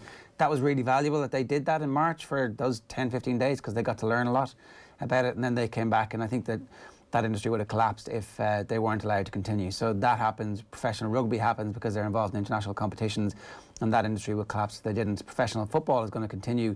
Again, that industry would collapse. The GAA has always been part of that elite sport when it has gone looking for grants in the past, and so clearly they're also in danger of collapse at corporate level if they're not able to fulfil the fixtures this year. Now they obviously survive at community level, and maybe there are some within the GAA who think that would actually be not the worst outcome, but I think the right thing is for that to continue at this stage, as long as it's safe to do so. And the chief scientist in the country, whose job it is to decide on these things, goes, yeah, you can do that. But the bit where they start to go, we can't even think about golf courses, that then stuff begins to break down, because that, and we can't think about gyms as being essential. We can't, you know, it's like, well, let's have a conversation about these and come out with the rationale behind it, and then say, these are the reasons why, this is the evidence behind it. Because there's been loads of time to build up that evidence. For me, that's and I the think issue. like a couple of the disagreements between NEFIT and the government have come because the government have said, well, we have to take other things into account, like the economics of the country, mental health of people in the country. But I guess when you think of mental health of people in the country, golf is so important for a lot of people. It's been an outlet, an only outlet in some cases, for a lot of people over the last few months. So maybe there'll be a U-turn, because certainly from a mental health perspective, having golf is something that a lot of people look for and need. Shane, good stuff. Thanks a million for that. So, high off the ball, watching from the city of Geelong in Victoria, Australia. I watch you guys on the YouTube channel every evening after work. Keep up the good work, says Seamus Bolton. What is life like in Geelong? I have no idea. I presume it's hot. That's just like, I mean, most of my knowledge about what day-to-day life in Australia is like comes from Crocodile Dundee and the Flying Doctors, which I will admit are both fairly out of date when it comes to day-to-day life. Do you even know what the Flying Doctors is? Not Home and Away and Neighbours. I was like, I mean, reaching for Flying Doctors as your cultural moment from Australia is hipsterism at its finest. This is obviously going to cause a divide amongst people. My own house, for example, we're a proud GAA family. My mum thinks it should be scrapped because of the distance they travel between matches. My dad looks at it that it gives him something to look forward to for the next 6 weeks. That's my view. If the players are careful and responsible, then I really can't see why they can't run the games themselves. So there you go. How out of touch my 91-year-old granny depends on GAA to keep her spirits up. She lives alone and is looking forward to the championship, says Michael. If you want to get in touch this morning, we'd love to hear from you. 0879 180 180. We're trying to reflect the debate that's happening amongst people. We're having the debate ourselves about whether or not these games should be going ahead and how safe it is, and the likelihood of good or bad behaviour from the people who are involved. If one of the things that keeps coming up is, like, are people actually going to call on themselves? Are they going to report on themselves as somebody who has tested positive or who has come within a close contact? And, there are definitely some examples of high-profile people who have been waiting test results and have not been tested. There was a senior guard who was reported on but not named. There was that player down in Dungarvan. And I think that if, you're in an inter-county squad and you're not going to report on yourself, well, then we may throw the tin hat at it at this stage. There's nothing heroic about playing with COVID. There is an element of heroism about playing with an injury, even playing with an illness in normal times. You could look at it two ways. There would be a lot of people who would say fair play to that person for pulling through the pain barrier or whatever it may be. You can't make that case about anybody who knowingly plays with coronavirus symptoms without letting the relevant people know. And having that taken into account, surely there is far less incentive for people to actually go ahead and do something stupid. All right. We'll talk about that again with Michael Verney in a little while. Neil Treacy is with us as the Six Nations resumes, both men and women's this weekend. The men have a chance, Neil, of winning the whole thing outright if they win both games with bonus points. Yeah, hi guys. Morning. It is probably something that we probably got lost, I suppose, over the last few months, that on that last Sunday before things went a bit all messed up on the 1st of March, that Sunday 1st of March, Scotland absolutely stunned France at Murrayfield, and all of a sudden that put Ireland back in the picture for the Six Nations Championship, despite the fact that they wouldn't have, despite the fact that, they'd been beaten so comfortably by England a couple of weeks earlier, and all of a sudden that win for Scotland against France put them right back into it. 2 bonus point wins would be enough for Ireland. Granted, one of those bonus point wins would have to be in Paris against France. But look, the first part of that comes this weekend against Italy, and it's a game that Ireland would fancy themselves, that would give themselves every chance of picking up that bonus point win in. Yeah. Let's forget about the second bonus point win in Paris for now. Let's just dine out for a little while and dream about the possibilities. There's definitely an optimistic reading of the game that Ireland played against England, where there was the horrific bounce in the dead ball area that scundered Johnny Sexton early on. That was one of the tries that England scored. There was another one, I can't remember, there was a mistake made that, wouldn't happen. Say again? Jacob Stockdale made the mistake. Yeah. Let the ball slip by him in the in-goal area. Yeah, I mean, these things wouldn't normally happen. And then you take those 14 points off and suddenly it's a much closer game. Neil, that's how I'm reading it. You know, that's how the pessimists... Not for us, the notion that England just completely annihilated us physically at will, played with us like a toy mouse with a really horrible tabby cat. Yeah, but that actually is the thing, and that is what was actually kind of quite interesting about that game, is because, like, you know, you sarcastically mentioned the fact that England didn't, you know, toy around with us for 80 minutes.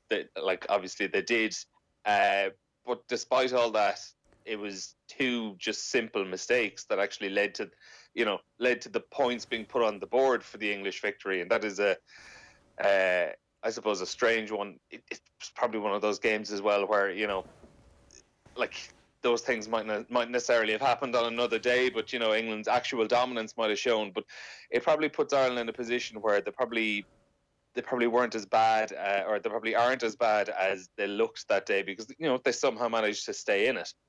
And I think we'll probably get to it now in a couple of minutes, but there's plenty of interesting things to see this weekend in terms of selection, a lot of it which was forced upon Andy Farrell with injury and suspension. But I think also as well the fact that if ever there was a game, like, Italy is the perfect game to actually get back into the run of things on a test level for Andy Farrell after such a long wait. Like, they're an opposition that we know very well we would be comfortable beating, and, you know, at the same time they provide a huge physical challenge every time, but one that ultimately you are expecting to get past.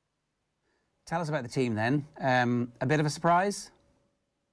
I suppose one or two places. Like, I think looking at the back row, you were like, it's so tough to pick the back row, and it was Will Connors who got the 7 selection. I think I'm happy enough to see CJ Stander starting in there. Like, I think a lot of people were expecting CJ Stander and Caoimhe Doris at 6 or 8. It was just figuring out, was Stander going to be 6? Was Doris going to be 6, or was Doris going to be 8? I think Stander has looked absolutely brilliant since the return of rugby in August for Munster. I think he looks, to me anyway, he looks like he's lost a little bit of weight. He just looks a bit lighter on his feet around the pitch, and he just seems to be kind of getting in over the ball in that jackal position a little bit quicker than maybe he used to be.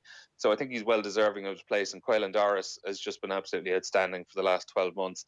And you still have the likes of Peter O'Mahony on the bench as an option then at 6.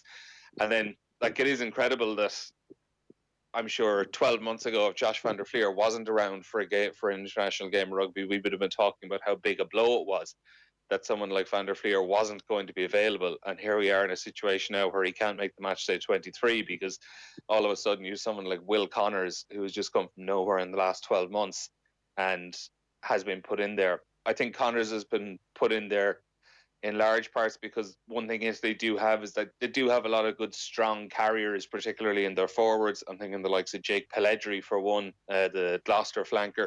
And I think Will Connors, he's just so good defensively, as is van der Flier, I suppose, as well. But Connors just, he seems to have mastered that chop tackle that I think Dan Lydiate would have made famous at the start of the last decade.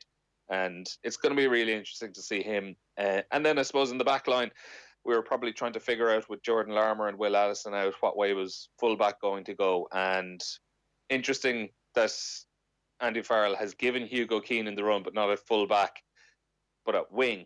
And he's put Jacob Stockdale back to 15, where he's been getting a bit of a run for Ulster. I think it's a bold move with the form Stockdale was in for the last few months, when he really did look like he was struggling pre-lockdown and then at times post-lockdown. Now, I know he got a good run out in the Pro 14 and looked a lot sharper the last time out, but he needs a big game, I think, personally. Yeah, and I think if you're Andy Farrell, you're like desperately trying to get him back to that stage and saying, this is your safe space, Jacob. This is where you're one of the best players in the world. Yeah, and it's where the bit of man management comes in, where, you know, are you thinking to yourself, does this player, like, I remember after the Champions Cup game against Ulster, speaking on video with Bernard Jackman about this and asking him, like, you know, what do you do as a coach here?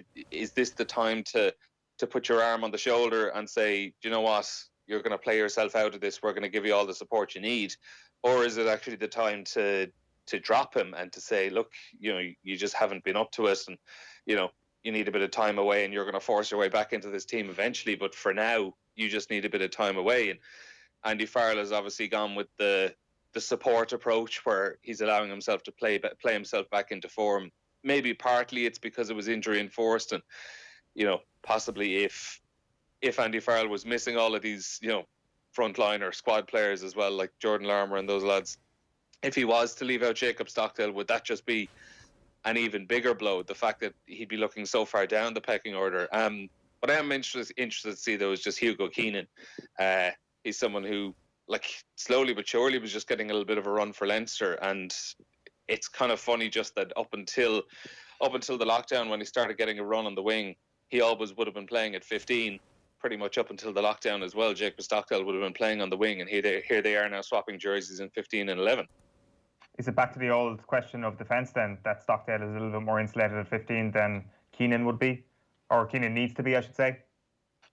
Yeah, to be honest, I don't really know what way that one is going to go, to be totally honest. Keenan just looks to be incredibly solid. I don't think he's shown anything spectacular over his early career with Leinster.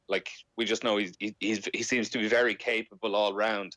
Has been very, very good under high balls, has been very, I think, defensively sound as well. There just seems to be this hope that, allowing Stockdale that little bit of extra space to roam as a full-back and almost kind of pick his lines, maybe, that you're giving him a better option. Personally, I actually think Stockdale is better out on the left wing as well, because he's just incredibly dangerous when he gets into those one-on-one situations with an opposing winger. And we've all seen how good he is with that little chip kick over the top, and just judging the grubber of it.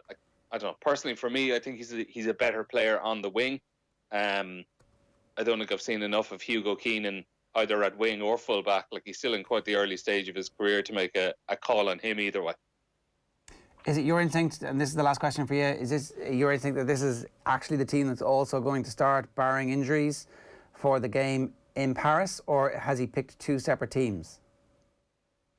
That's a tricky one. I'd say backline it probably would be my guess, unless something like Conor Murray, unless Conor Murray has an absolute howler or something like that, and Jameson Gibson Park gets a start. I think for the most part that looks like what would be a first choice backline at the moment. I think in the forwards, particularly in the back row, you can kind of make a case for anyone really. You can make a case for Jack Conan on any day. You can make a case for Josh van der Fleer on any day as well. You can make a case for Peter O'Mahony to come in, and I think the back row specifically might just go down to be a bit more of a horses for courses situation as the week goes on or as the games come on, because I think they just have that luxury of they have such a stockpile of good players in the back row, they can make that choice. Second row, James Ryan, Tyke Byrne, while Ian Henderson is out, probably is the first choice second row. And then in the front row, they are relatively light at the moment. It's Cian Healy, Rob Herring and Andrew Porter. You look at the bench, Ed Byrne coming in. Huge day for Ed Byrne, by the way, because with those career-threatening injuries he had a few years ago. And then Finlay Bealham, who hasn't played too much international rugby over the few years that he's been involved, only 9 caps. And then looking at Sub Hooker as well. Yeah. With Dave Heffernan. So I think for the most part it is a first choice 15. Maybe the back row might just be a bit of a game day selection. All right, Neil, great stuff. Thanks a million for giving us your thoughts on that, Neil Treacy. You can get more from him on otbsports.com or on the OTB Sports app all day today, and we'll keep you up to date with all the various breaking stories, and there are plenty of them happening as news comes through from the various squads about who will and won't be playing in the Allianz National Leagues this weekend. Fingers crossed it doesn't affect any of the championship matches. We still are going to talk about the Clare Limerick match with Michael Verney. Unfortunately, we'll have to talk a little bit COVID with him as well. That's coming up in the next hour. We'll bring you Owen's bumper weekend lockdown guide. But first, it's been a long 7 months. Finally, international rugby is back. To celebrate, Mario Rosenstock has gone and written a song. Check it out. Share the positive energy over at energia.ie/rugby-anthem. OTB AM. This is OTB Sports Radio. Off the ball. None of us like to lose, and particularly when the stakes are so high like that. I'm still livid that Aaron Connolly and Adam Maida were not available to me on pulled for on match day. The fact that in any other country they would have been eligible because 1.8 metres, Aaron Connolly was You know, in Holland it's 1.5, in England it's 1 metre. And, you know, to me that was absolutely crazy. I still don't understand why they couldn't play. Off the Ball. Weeknights from 7 and weekends from 1. This is OTB Sports Radio. Live 24/7 on the OTB Sports app. Okay, Paulie, let's do this. Get stuck in, Brian. Memories racing through my mind. Drop Gold Slam 2009. My soft hands, my incomparable flair. Highlights dancing through my hair. My line-out takes, the stadium rocks. Donegal Callahan's bright red jocks. Soldier Field, the figure 8. All Blacks heads on a plate. They said our chances were 1 in 10, so we got them at home and we did them again. Johnny Sexton, your baby face. Drop goal France, outer space. Grand Slam England, what's the crack? We love those memories, we want them back. When Dev flies high, we will sing the fields of Athenry. 'Cause I know when we're about to be elbow bumping with Michael D. Yes, indeed. Then we're back. Now we're back. Yes, we're back. Yes, we're back. Yep, we're back. Positive energy radiating from me. 6 months, we needed patience, but now it's time for the Guinness Six Nations. Savage, proud, ready, able. Put the fear of God into the top of the table. Electricity, light a spark. From the Aviva Stadium to Energy Park. New coach, brand new blood. Rob Kearney, out to stud. Rory Best became a farmer. Now it's time for Jordan Larmour. Sexy's back, he's got the goo. Says he'll play till he's 52. When Dev flies high, we will sing the fields of Athenry. 'Cause I know when we're about to be elbow bumping with Michael D. Yes, indeed. Then we're back. Now we're back. Yes, we're back. Yes, we're back. Yep, we're back. This has been an Energia production, overflowing with positive energy. Thank you.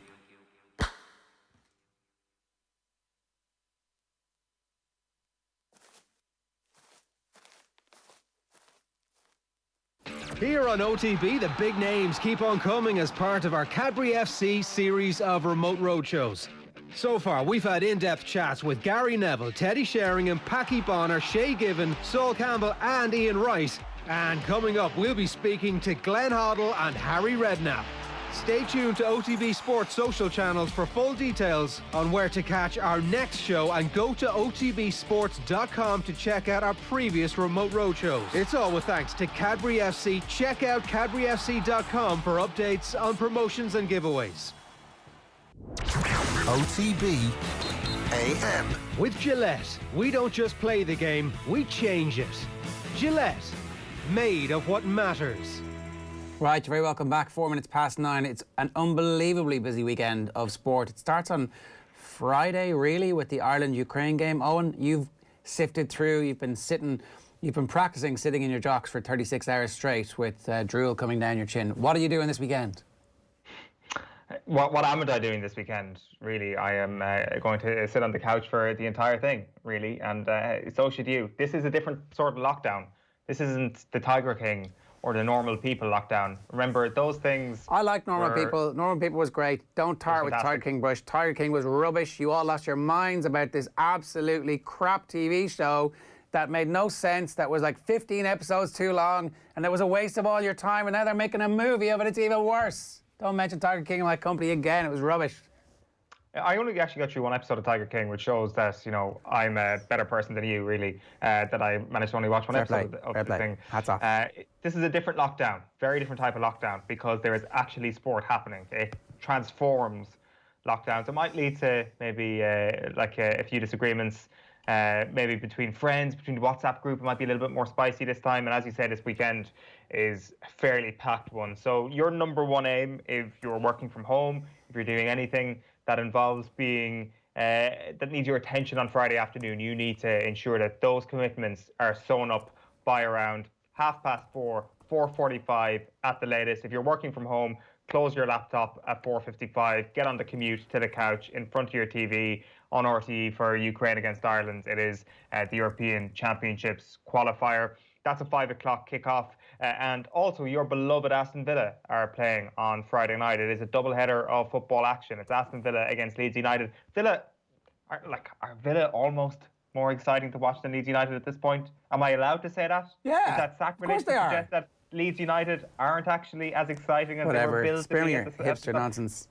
I don't know. And a real test for Leeds United. They've had to play Liverpool this season. They've had to play Manchester City. At long last, they get to play a bona fide title challenger this weekend. And it is Aston Villa at 7:45. There are other sports available. You've got Pro 14 if you want. You've got Nottingham Forest against Derby County if you want. But my advice to you is take it easy on Friday, because Saturday is going to blow your mind. Get up early on Saturday. Don't do a Zoom quiz on Friday night. Don't go drinking with your friends on Friday night. Don't do it. Go to bed early. Get up early on Saturday morning. Do your run. Do your push-ups. Do your yoga in the garden. Do your driving your 4-iron into your golf net out your backyard. Run up a hill. Spend some time with your loved ones, with your families, and then say goodbye. For a long, long time, you are not going to see them.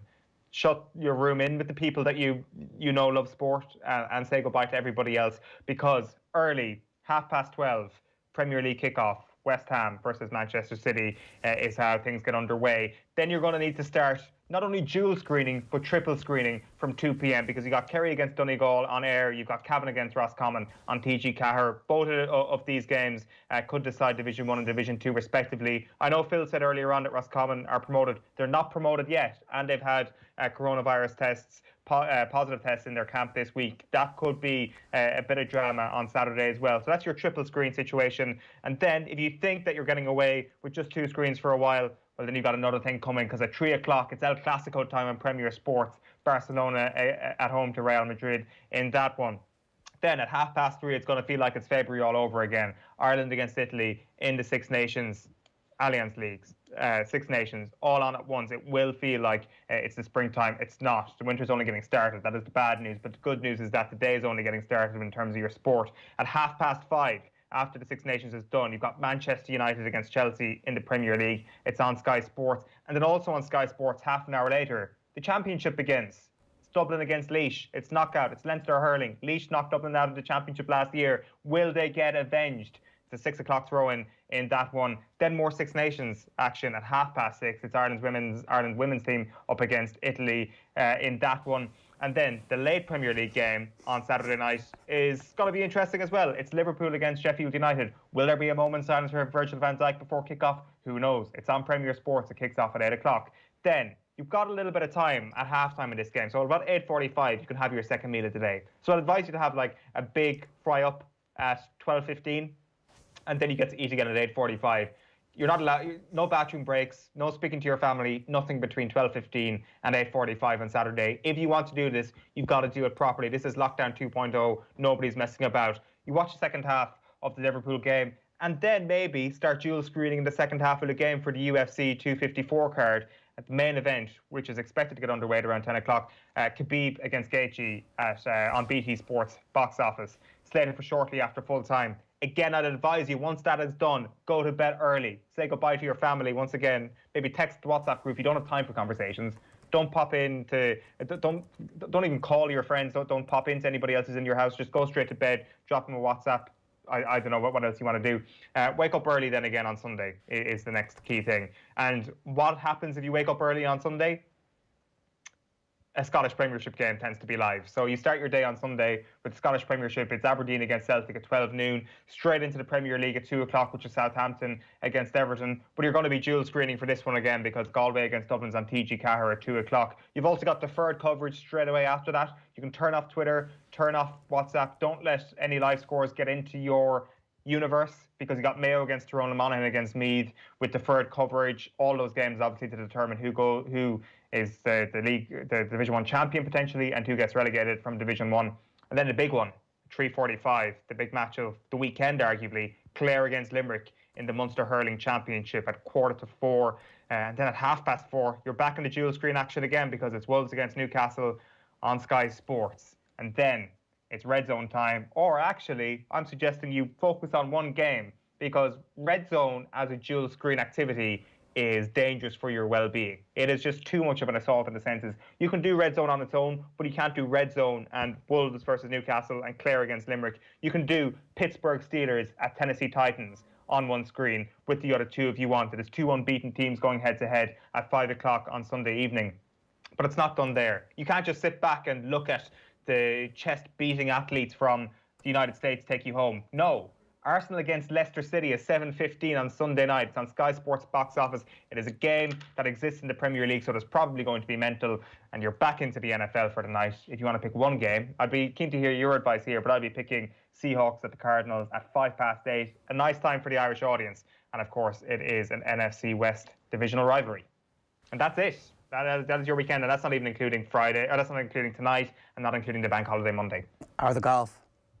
Or the golf. Well, the golf, I bet you like Cormac Sharvin is going to do 62, 62, 62 and will become essential viewing on Sunday. Something crazy is probably going to happen because we don't need it right now, Irish golfers. We don't need you to win your first professional tournament. Save it for another time when we've got a quiet weekend, please.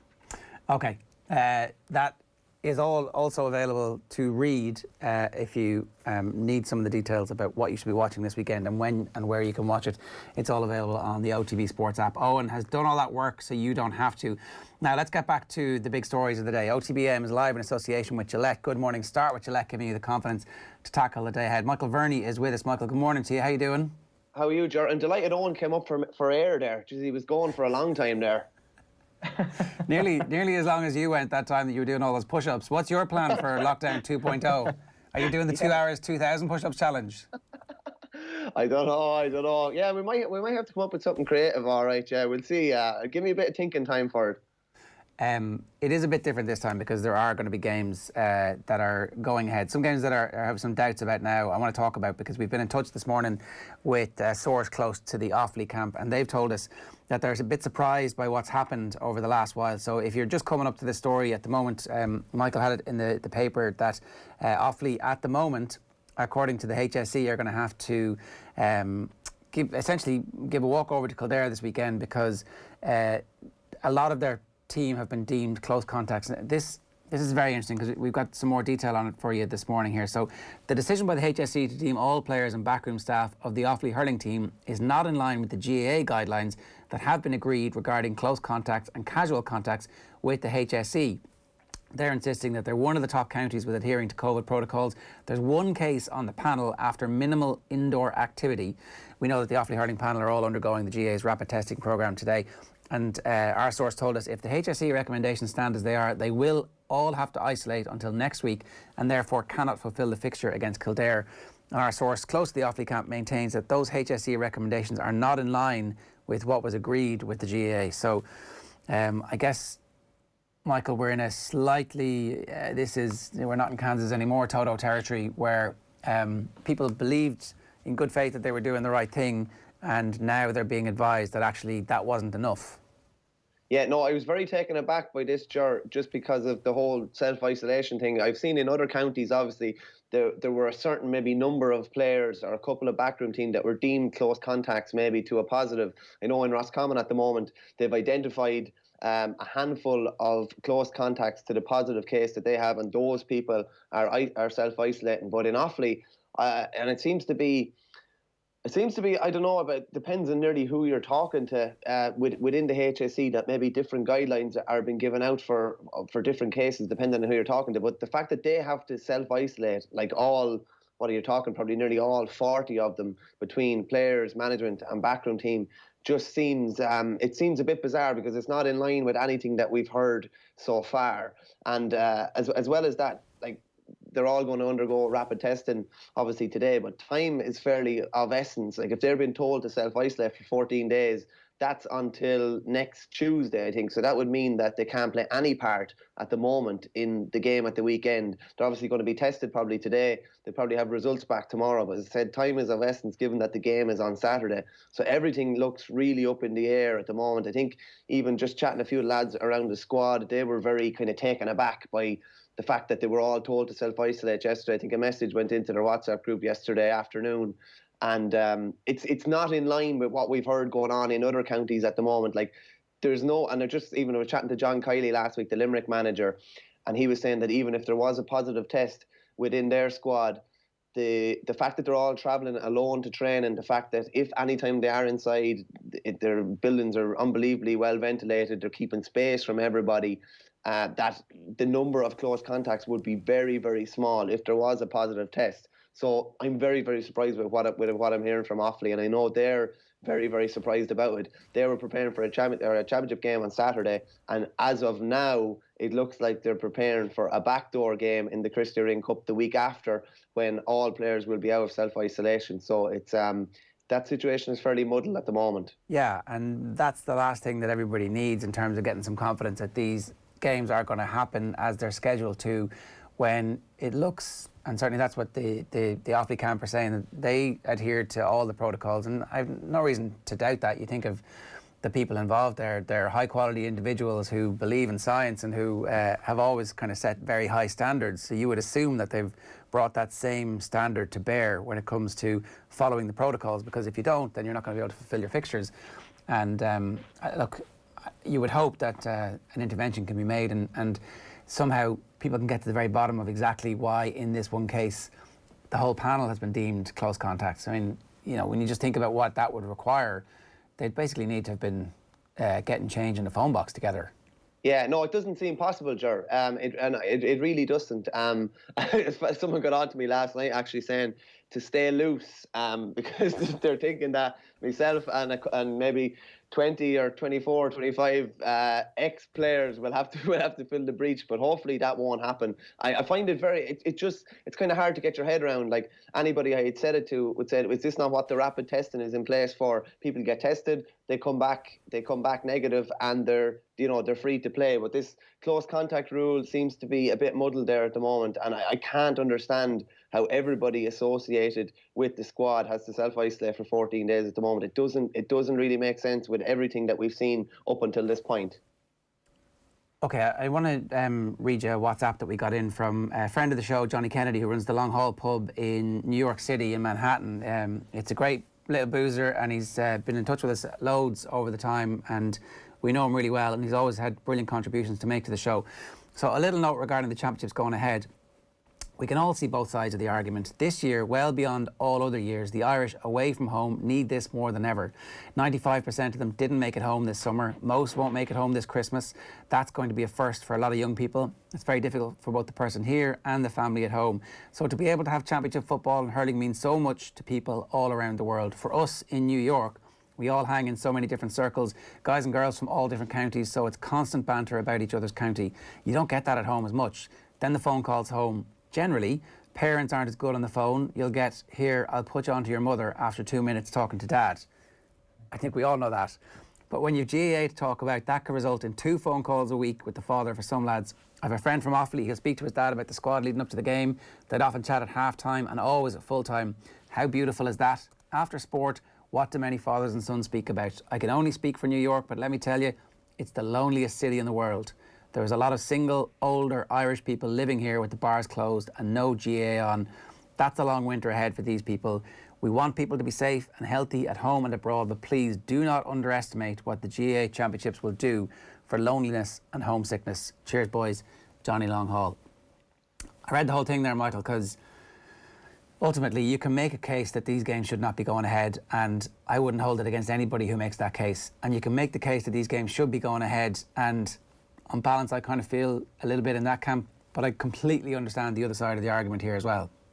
Yeah, because I've goose pimples after reading that, Ger, without being smart, because that's what I'm getting from people everywhere as well. Like, we're on a Thursday morning now, and in my head, I'm thinking, Laois in Dublin Saturday evening, and then I'm thinking Clare and Limerick on Sunday, and it's building up. The talk is starting to build up, and Thursday, Friday, you're building up towards the game. One of the games happens on Saturday. You're focused on that. Then the next day, you're moving on to the next game, and then you're watching the Sunday game on Sunday evening, and then you're digesting it on Monday, still digesting it on Tuesday, and then you're rolling into the next week and looking forward to the next games. That's what it is for me, and I think that's what it is for a lot of people. It'll be a source of conversation, a source of happiness, a source of frustration, no doubt, because some teams will win and some teams will lose. Some managers will be given out about, some will be praised, players will be given out about, others will be praised. But it's just a massive conversation starter. I know, like my mother and father back home, we're on a farm.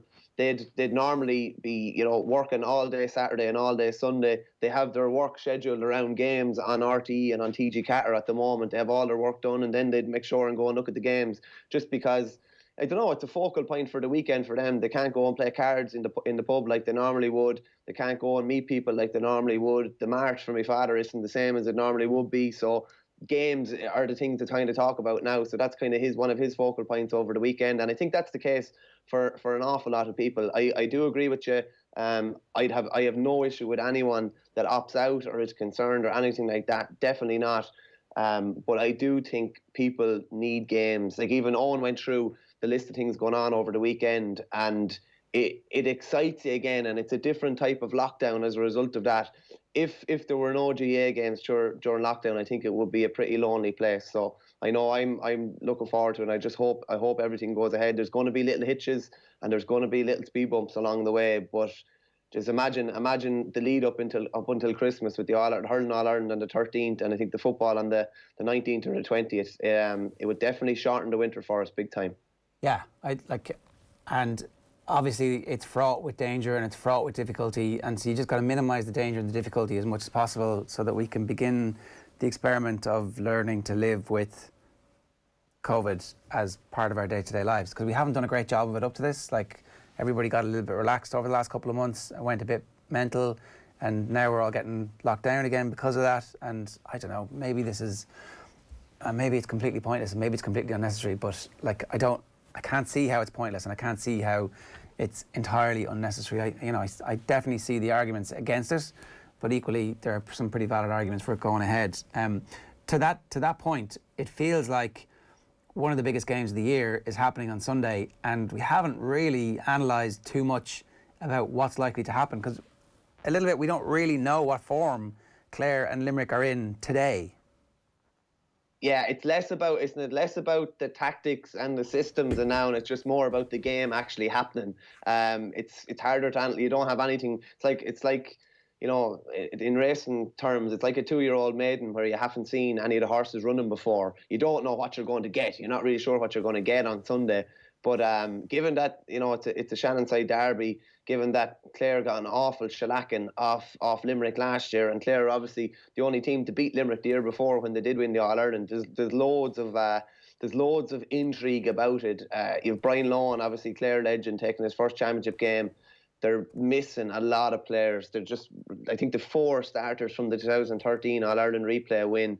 They're missing John Conlon, captain, with a cruciate. Colm Galvin is injured as well. He's not on the panel at the moment. Peter Duggan has gone travelling, and Podge Collins is kicking football. So it's going to be definitely a new look Clare squad, and they're going into Lions Den against a Limerick side who are, exactly what you're going to get from Limerick. Nearly every day they go out, you're going to get a really, really high level performance. You're going to get an 8 out of 10 most days they go out. They have a couple of question marks over them too. The fullback Mike Casey's out with a cruciate, and Richie English is only on the way back. So they're missing, number 3 and number 4, and they're specialist positions in the full back line. So to be worries about, whether there are ready-made replacements come in there. It's a brilliant game. It's a brilliant game to start off. For Clare, it's an absolute nightmare game to start off.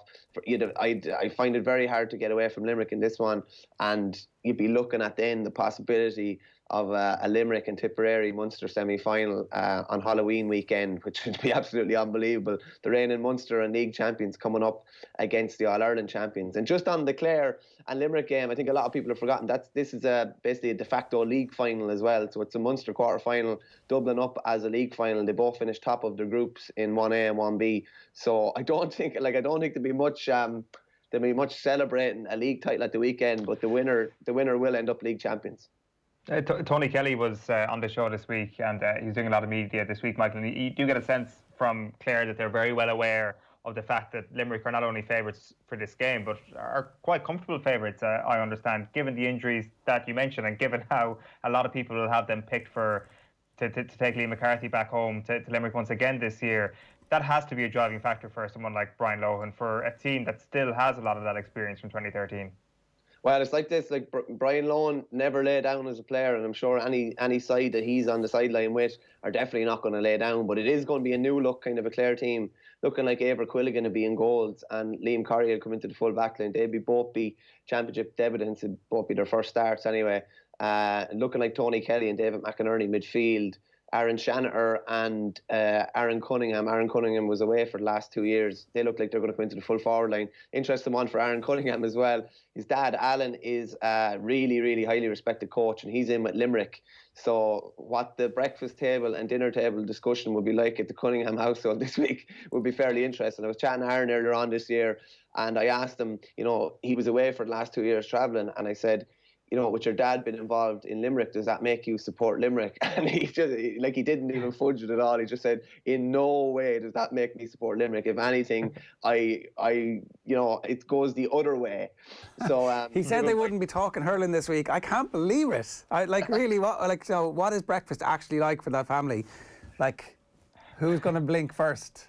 Yeah, and I'd say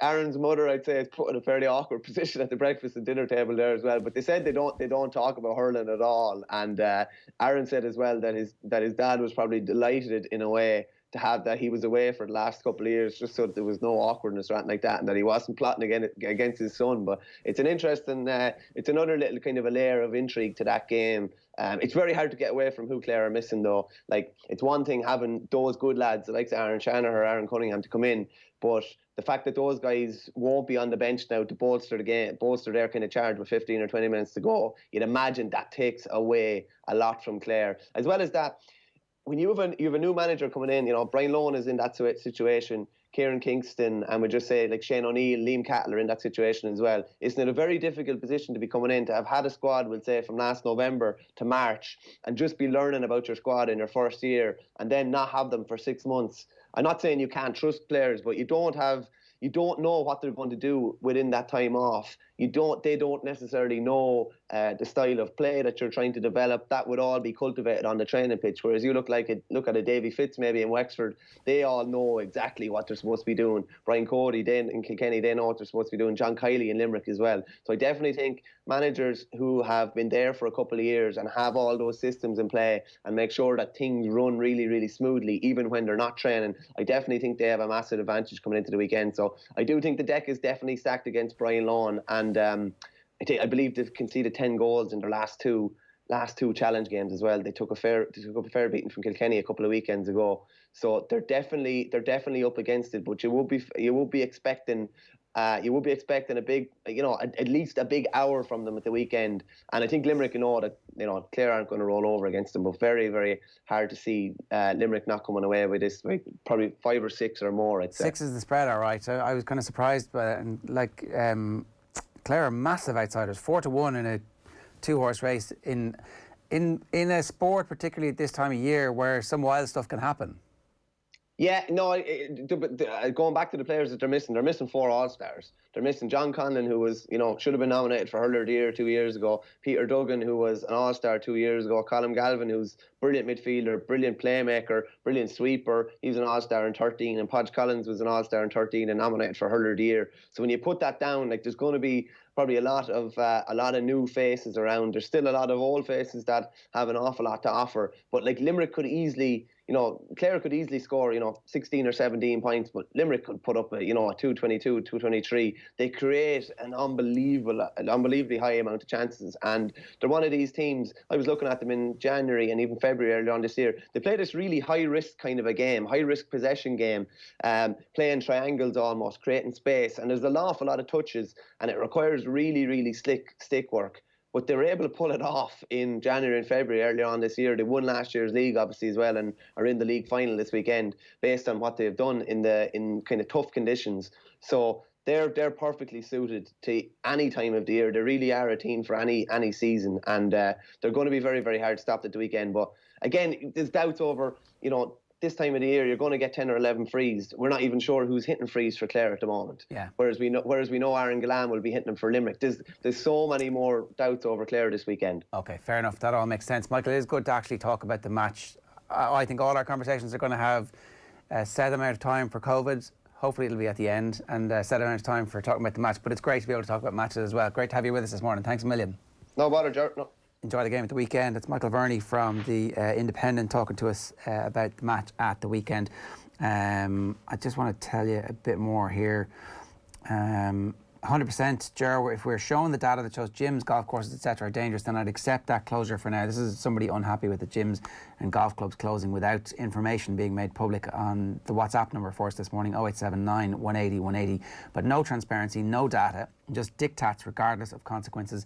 They lost my confidence a long, long time ago, says Mark in Rathfarnham. Sean in Dublin 15 is critical of us in our interview with Mary Horgan earlier on this week regarding the resumption of play. She failed to grasp that these players are amateur and will return after games to elderly, vulnerable family members. They will return to work. They inadvertently could transmit this through contact from a game. More contact means more transmission. What part of that are we missing? Well, I don't know. I think maybe the professor consultant in infectious diseases, who also is on the COVID committee for the GA, understands fairly well that the players are amateur and are going back to the community, and seems to have come to the conclusion through science that actually the risk is an acceptable level of risk. So I don't know, Sean. I think probably saying that Professor Mary Horgan didn't grasp some stuff is not really taking account of the fact that she is a unbelievably qualified scientist who knows what she's talking about. So can't say that I agree with you there, Sean. 0879 180 180 is the number. OTB AM is live in association with Gillette. Good morning, start with Gillette, giving you the confidence to tackle the day ahead. Right. The 2020 GA Football All-Ireland Senior Championships are almost here. To market, SuperValu and OTB are calling on GA fans across the country to support where you're from. Are you the country's most devoted super fan? Show us the evidence. Get it into us on social media using the hashtag where you're from. So 20-second pre-match speech, your pre-match setup at home, your live match reactions, whatever it is, WhatsApp it to us, 0879 180 180, or send it to us using the hashtag where you're from. We'll choose a winner every Friday. That's tomorrow during the championship. Each weekly winner lands a €200 voucher for a SuperValu near you, and also the chance to star in SuperValu's Superfan series. It's a fly-on-the-wall peek inside the homes of dedicated supporters around the country. Check out facebook.com/SuperValu Ireland for more. We have a Stephen Kenny interview coming your way, which is our exclusive from last night. He's talking to Will about everything that's been going on. Today on OTB Gold, Keith Andrews meets Philly McMahon, live Golf Weekly from 2 o'clock. The future of the women's game with Maggie Alfonsi, Ali Donnelly and Wendy Keenan. That was our State of the Union with Keith Wood. And our retro panel is the competitive obsession with Trevor Hogan, Owen Butler and Rory Gallagher. That's great stuff. OTB Gold tonight is Cora, John Giles and David Myler on from 7 o'clock tonight. Will O'Callaghan live at Tala for the aftermath of Dundalk against Molde. That one is an early kickoff. Shane Keegan post-match, and we also have Sarah Colgan, Fiona Steed and Rena Buckley talking about the progress made by the 20x20 campaign, the final chapter of which launched yesterday. We'll leave you with Stephen Kenny. The Republic of Ireland will face England for the first time in over 5 years next month. They've been drafted in as a replacement opponent for a friendly at Wembley. England had been originally due to face New Zealand, who pulled out due to travel concerns, while the Republic of Ireland were slated to play Bosnia-Herzegovina away from home, but complications of travel there too means that the home side were seeking a different opposition and the FAI were then seeking another fixture. So everything just fell together nicely for that game at Wembley next month. Delighted to say that we're joined by the Republic of Ireland manager Stephen Kenny. Stephen, how are you getting on this evening? Hi Will, how are you? Yeah, good. I mean, this fixture is it's a glamour one. I know it's going to be behind closed doors, but it works out very nicely, I think, for both countries. It saves a trip to Sarajevo for Ireland, and it saves England having a blank slate in their friendly schedule too. It works out nicely for both nations, I think. Yeah, I think the concept of having 3 games in a window is a new concept, and I think we learned some harsh lessons in the last window in relation to, particularly in these challenging times in the current COVID climate. And I think the fact that we have games in short proximity, distance-wise, Wembley, great game in Wembley against England. Then we go to Cardiff to play Wales in the Nations League, and back to Dublin to play Bulgaria. So the 3 great games, I think, very interesting. I think we need to give ourselves the opportunity to have the strongest squad available. And by having an easier, environment and, for everyone, for all of the players and their clubs, for us to be playing in England, training there, going to Wales, playing Wales, and then a short trip to Dublin really gives us a chance of having our best squad available, I feel. Yeah, it cuts down on the travel compared to the window you've just come out of with trips to Slovakia and to Finland. Ralph Hasenhüttl, the Southampton manager, was speaking at the weekend, and he was... I think that's the thing, Will, because I think that's overlooked. I think, the players, to be fair to them, it was tremendous, really. They played 120 minutes in Slovakia, then flew through the middle of the night to get home. Some of the players that played on the Sunday, then that was a Thursday night, played on the Sunday against Wales. And then obviously we had the situation where, so many players were ruled out as close contacts, which was incredible, really. So the players who played the 3 matches played 120, 90 and 90 and flew from Sarajevo in the middle of the night and back to Finland. So that's never happened before. That's all new. And I think... to be fair to the players who had to do that, no one complained. They're absolutely terrific overall.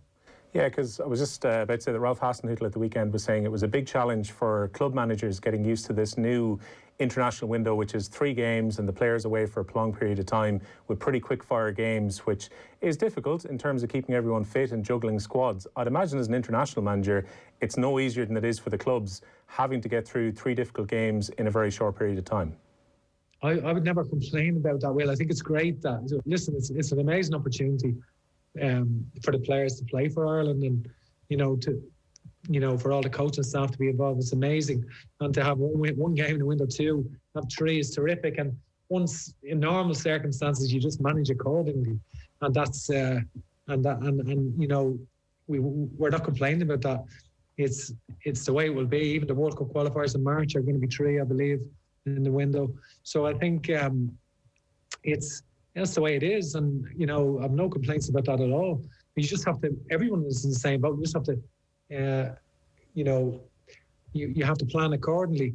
I think probably the difference in the last window was, for example, Finland in the friendly against Poland, they rested completely 11 of their team and lost 5-1. They just rested the whole team. And where we sort of played 120, 90 going into the game. So there are disadvantages depending on the importance of the games. But I think we're looking forward. There are 3 great games for us in the next window now: England and Wembley, Wales and Cardiff, and Bulgaria in the Aviva Stadium. So the players have a lot to look forward to now. When it comes to the England game, we had a few texts earlier on the show wondering about Ireland playing England, the potential impact it could have on world rankings with the seedings coming up soon. Was there any reservation on your part about taking on a friendly against an elite nation, or is that concern you at all? Yeah, no, we considered everything. We deliberated and we considered all the possibilities.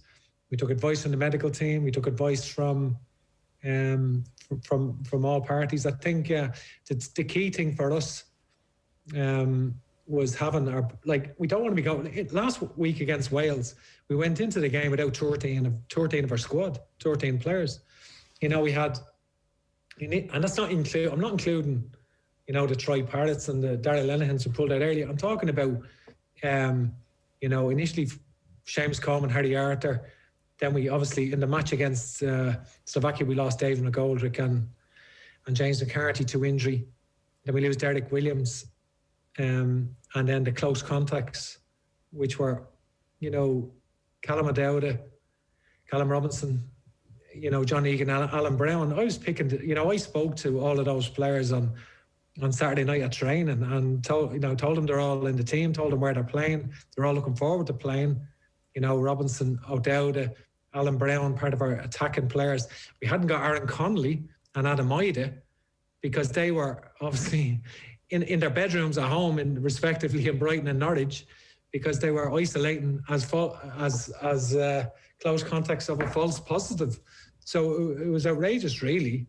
And I think, so considering all of that, and we only knew that morning, we had to get on the bus at 11:30 and play a match at 2:00 against Wales, who had scored 4 goals against us and beat us 1-0 in the Aviva in the previous Nations League. So they'd rested Daniel James and Aaron Ramsey against England. So they had rested players. They were very focused on their game. And I think for their players to put in the performance they did on the Sunday, having had the disappointment of losing on penalties, which was so disappointing to lose that game.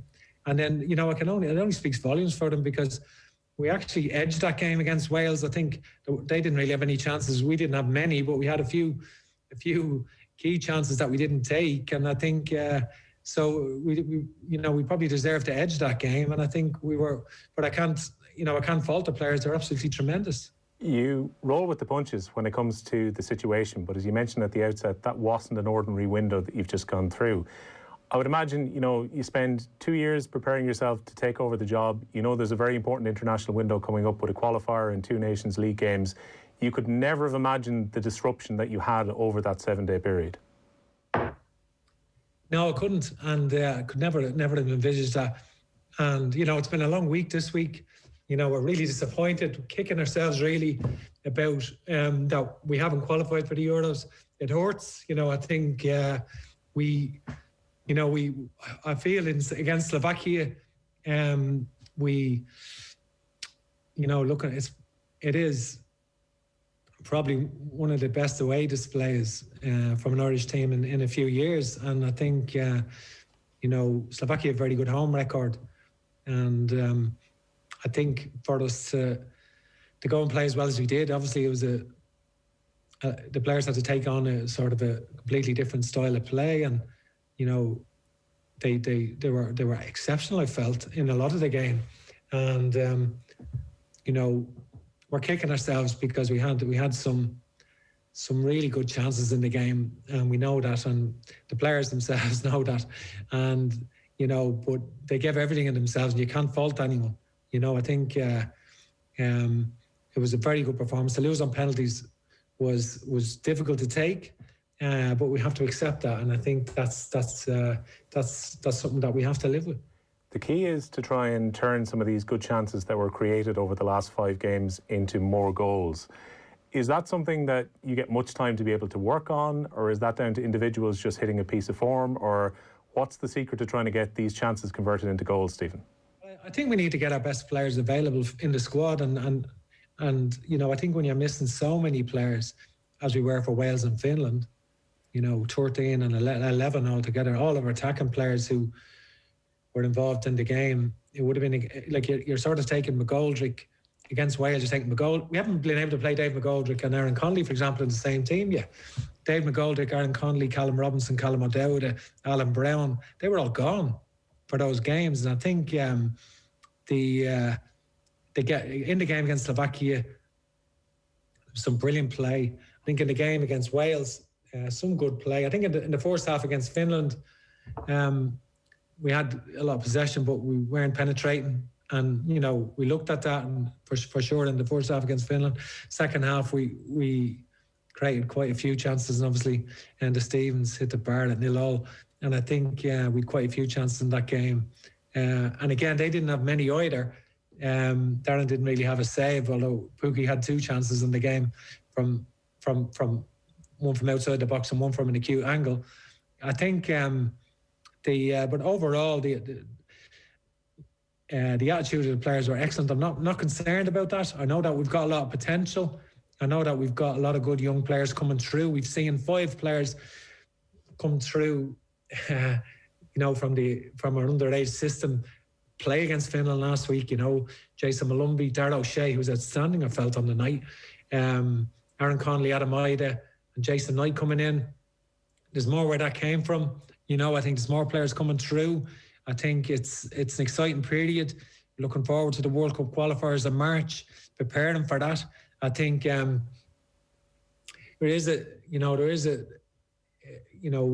knew when we took over, in the previous campaign, there was nobody under 28 really in the team, 27, maybe 28.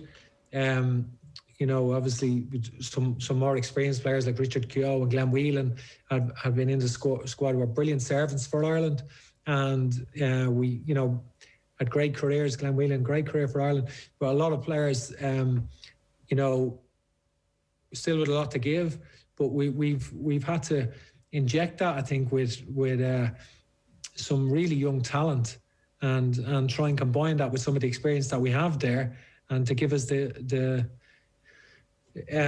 try and maximise our performance and give us, a really strong squad that can play 3 games in a window, and we can make changes and still be strong. And that's what you have to do when you're faced with that. And I think so. We're looking forward now to the next window, to these 3 really good games for the players to play in. They look forward to the games, and then also coming into the World Cup qualifiers in March. Much was spoken about the succession plan between yourself and Mick McCarthy, but given that you've been able to blood half a dozen of these players who were with you with the under-21s, were the couple of years with the 21s a beneficial period for you, Stephen, when you're reflecting it now? I hope so. I suppose I'll be judged at the end of my tenure. I hope it is. I feel it was. I feel it gives an insight into, it's not what I looked for at the time. But when it was suggested and I decided to take that challenge on, with the under-21s with brilliant experiences, obviously leading the group and in the semi-finals in Toulon and playing Brazil and all of these teams, and with terrific full houses at matches, which was never the case. And all of the players became not household names, but well-known names in Ireland, which was never the case. That had never been the case for as long as I can remember with the under-21 team. And so that was all new. So some of them are coming through now. We've got a lot of good experienced players, as we said, like John Egan and Matt Doherty, who have Premier League experience, but were very, very light on caps for Ireland. And they're terrific players. And I think and other players that we just need to get players playing in there. Some of our better players, we need to play regularly, like Robbie Brady. We could do it. Robbie playing regularly for his club, that would be important to us, and I think would give us options. And so that's what we want. We looked at the last weekend at a lot of our key players, and some of them didn't play last week, but they've been in and out of the teams, a lot of them, and that's the way it is at the moment. Richard Dunn was on this show this day last week after the defeat against Finland, and his belief was that Robbie Keane could add something to the coaching team and help out the strikers. You made the decision when you came in not to keep Robbie Keane from the previous coaching team. What's your feeling about what Richard said last week? Is there any possibility that Robbie Keane could come into your coaching team, or in your opinion, have you picked your group now and that's what you're sticking with?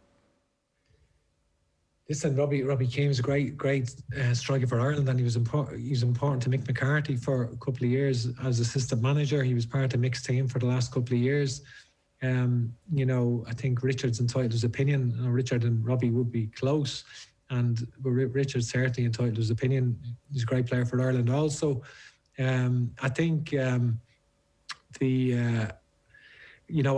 Keith Andrews was my assistant manager with the under-21 team, did a brilliant job, very innovative coach. Damien Duff has been absolutely, exceptional on the training ground. And I think they're 2 young coaches we have, and we now have a system. It was always said that there was no pathway for players, even apart probably from Mick McCarthy, none of that sort of Jack Charlton, all those great players in Manchester United and Liverpool, and all of those great players and Arsenal, none of them were really involved very much. Liam Brady for a small bit as an assistant. None of them were involved over the years.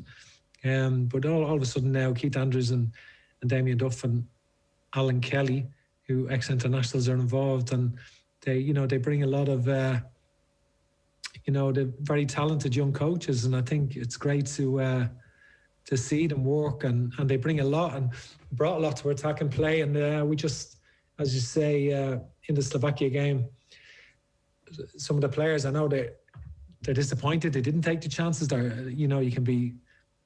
It can play on your mind. Only natural things, decisions I make play on my mind, and that's the nature of winning and losing. Losing, does. None of us like to lose, and particularly when the stakes are so high like that. I think, I'm still livid that Aaron Connolly and Adam Maida were not available to me pulled on match day. The fact that in any other country they would have been eligible, because 1.8 metres, Aaron Connolly was, in Holland it's 1.5, in England it's a metre. And, to me, that was absolutely crazy. I still don't understand why they couldn't play and weren't available to play. And I'm still sort of livid with that, really. But I think there's nothing we can do about that. We played the game. We lost the game on penalties. The players were excellent overall. They really played well. I think, I can't really fault them at all. We gave everything. Like some of the play was so imaginative. Some of the play was really to go to Slovakia and absolutely control the game for long periods.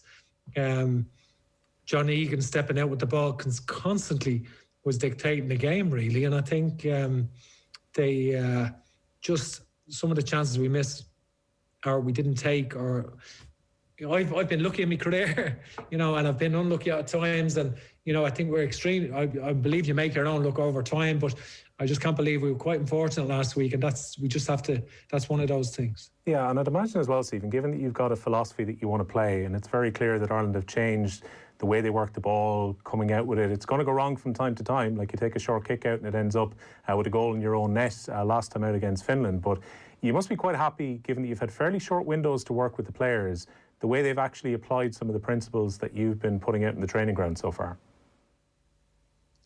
Yeah, we'll improve again. I think when we get all our best players available, we'll improve again. I think scoring a goal has never been an issue for my teams. With the under-21 team, we 4 against Sweden, beat top team Sweden. They beat Italy under-21s a couple of weeks ago. 3 against Sweden, beat China 4. With Dundalk, we scored in every group stage match, I think, bar one, and of the Europa League, and we were the league all-time scorers, actually, the highest numbers. We broke the record for scoring goals, and the following year we broke it again. So I think as managers, never an issue scoring goals, I think, and the way we're set up in a very attacking way, so we won't have an issue, but we need to get our better attacking players in the team, and I think we will do that, and that's why we sort of have picked the game in England, because with Bosnia it would have been difficult. I think the clubs were very frustrated, with the situation last month. I think the players are under incredible pressure. I think the players themselves have to think about their welfare. They had to endure 2 players actually getting coronavirus, and another 6 being eliminated through being close contacts. So, that has massive knock-on effects for them, for their lives, for their careers, going back to their clubs. And, I think that's very important that we try and limit the possibility of that. And I think give ourselves every chance of success, every chance of creating a good environment for the players. And certainly by taking those 3 games, we will do that. We will do that. In terms of yourself and in this job, you've now been, in charge for almost a half dozen games now. You've had a few different camps with the players and a chance to settle into it. Is it what you were expecting? I mean, this is quite different to the 21s job, or even Dundalk, in terms of the national expectation levels, in terms of the media during the week, in terms of all that. It just kind of ramps up. How do you reflect on those first couple of proper windows you've had now as senior manager? No, I have no problem with any of that. I think, I have no problem with expectation, except criticism, that it's part of the job. I have no problem with that. You have to accept that. And I'm used to that. I've been managing for 20 years now, so that's not an issue. I think we're just frustrated that we didn't win against Slovakia. That's the key match for us, and I think I think that's that's made it a longer week. And I watched a rerun of the game yesterday, 120 minutes, analysed it, and I think I think that's something that we have to live with, but we can be encouraged by the quality of the players' performance. We're talking about, we've been told our players can't pass the ball, that they're not good enough to play a certain way, and that sort of narrow viewpoint, and I think, and that limited sort of viewpoint that we're only capable of playing a certain way. We're in the process of, changing that concept, and I think the players really enjoy playing that way. They want to express themselves. The creative players want to show what they've got, and I think when we get everyone fit and when we've everyone available, we'll gradually improve. We'll show our quality, and I have absolute belief in a lot of the players. Are really some really good players. Some players, it's very difficult at club level sometimes. At some of their clubs, there's a high number of players in their squads. If you miss anything by being a close contact, for example, and you miss a few days training, you lose your place, and it's very, very ruthless in that regard. So we want to create an environment for the players that they're safe and that they flourish and they can collectively achieve things. Stephen, your old club, Dundalk, have got a big night coming up tomorrow. They're up against Molde, first time since 2016 that they're in the group stages of the Europa League. It's a fantastic opportunity for them to play some big teams. I know behind closed doors isn't exactly ideal, but another great adventure that they're about to embark on now over the next couple of months. Yeah, no, it's great. Like, it's for the Dundalk players, it's brilliant because they had the league cancelled for a long period, and there's 17, a high number of players out of contract, didn't know where they stood. The season was such a short season.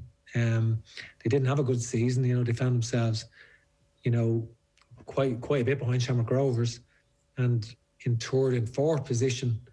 They hadn't been in third position for 8 or 9 years. So to actually, for them the players themselves, so to get in, and qualify for the group stages is a brilliant achievement. I'm delighted for them, for all of the players, because it's a terrific group there.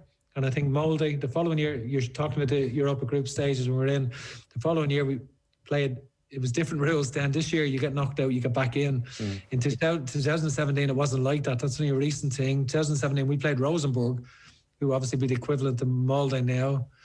And we drew 1-1 in Oriel Park. We sort of left that one behind us a bit. We went out there and drew 1-1 in Norway, went to extra time, and Rosenborg got the winner in extra time. But they were a very, very, very, very good team. But it just shows you against Norwegian teams you are capable of getting results, and it is a game that Dundalk can certainly compete. And obviously I've not watched Molde, and Dundalk have been able to sort of manage players because they're not going for the titles, so they've been able to take players off the other day and rest players and all that kind of stuff. So hopefully they can do well tomorrow. Yeah, exciting challenge ahead. Stephen, just one final question for you in terms of getting ready for this triple header of games coming up next month. How difficult is it over the next while in terms of, again, COVID has changed everything, just being able to keep an eye on your players? I believe there's a really good kind of video resource that the FAI have, but it must be difficult not being able to get across to England to watch your players over the next 3 weeks. Yeah, it's been very, very, very frustrating. Yeah, absolutely. Yeah, now of course we watch all the matches on Wisecout, and we have some of our coaches have been in England. Some of our coaches, have been brilliant. People like Andy Reid and Sean St. Ledger, and Rory Higgins has been in the UK, a lot. So, certainly, watching games. We've obviously been watching all the games on Wisecout. We're not unable to get there because of the isolation, and I think we're able to watch all the games, and we're getting to see everyone at length. We watch nearly every game everyone plays between us, and I think we're watching a lot of games, and the championship was on last night, and it's on tonight, and so we're able to get a good look at matches, and It was interesting to see that the players current form. Obviously, Hardy Arter's come back from injury. He's played with Nottingham Forest, for example, last night. Adam Ida come on and was involved in the winning goal for Norwich. Scott Hogan has got back into the Birmingham team for the last couple of matches, having recently moved from Aston Villa. He's played. So a lot of players are losing. Cyrus Christie's got Chris Hughton's coming out of Nottingham Forest now, and Cyrus Christie's playing right back there after his recent move from Fulham. So you see some of the games in the Championship. Alan Brown is playing tonight for Preston in the midfield. So watching some of that earlier. So certainly you get an opportunity to see all these games. Yeah, Stephen, thanks a million for joining us on Off the Ball this evening. Thank you, Will. Thank you.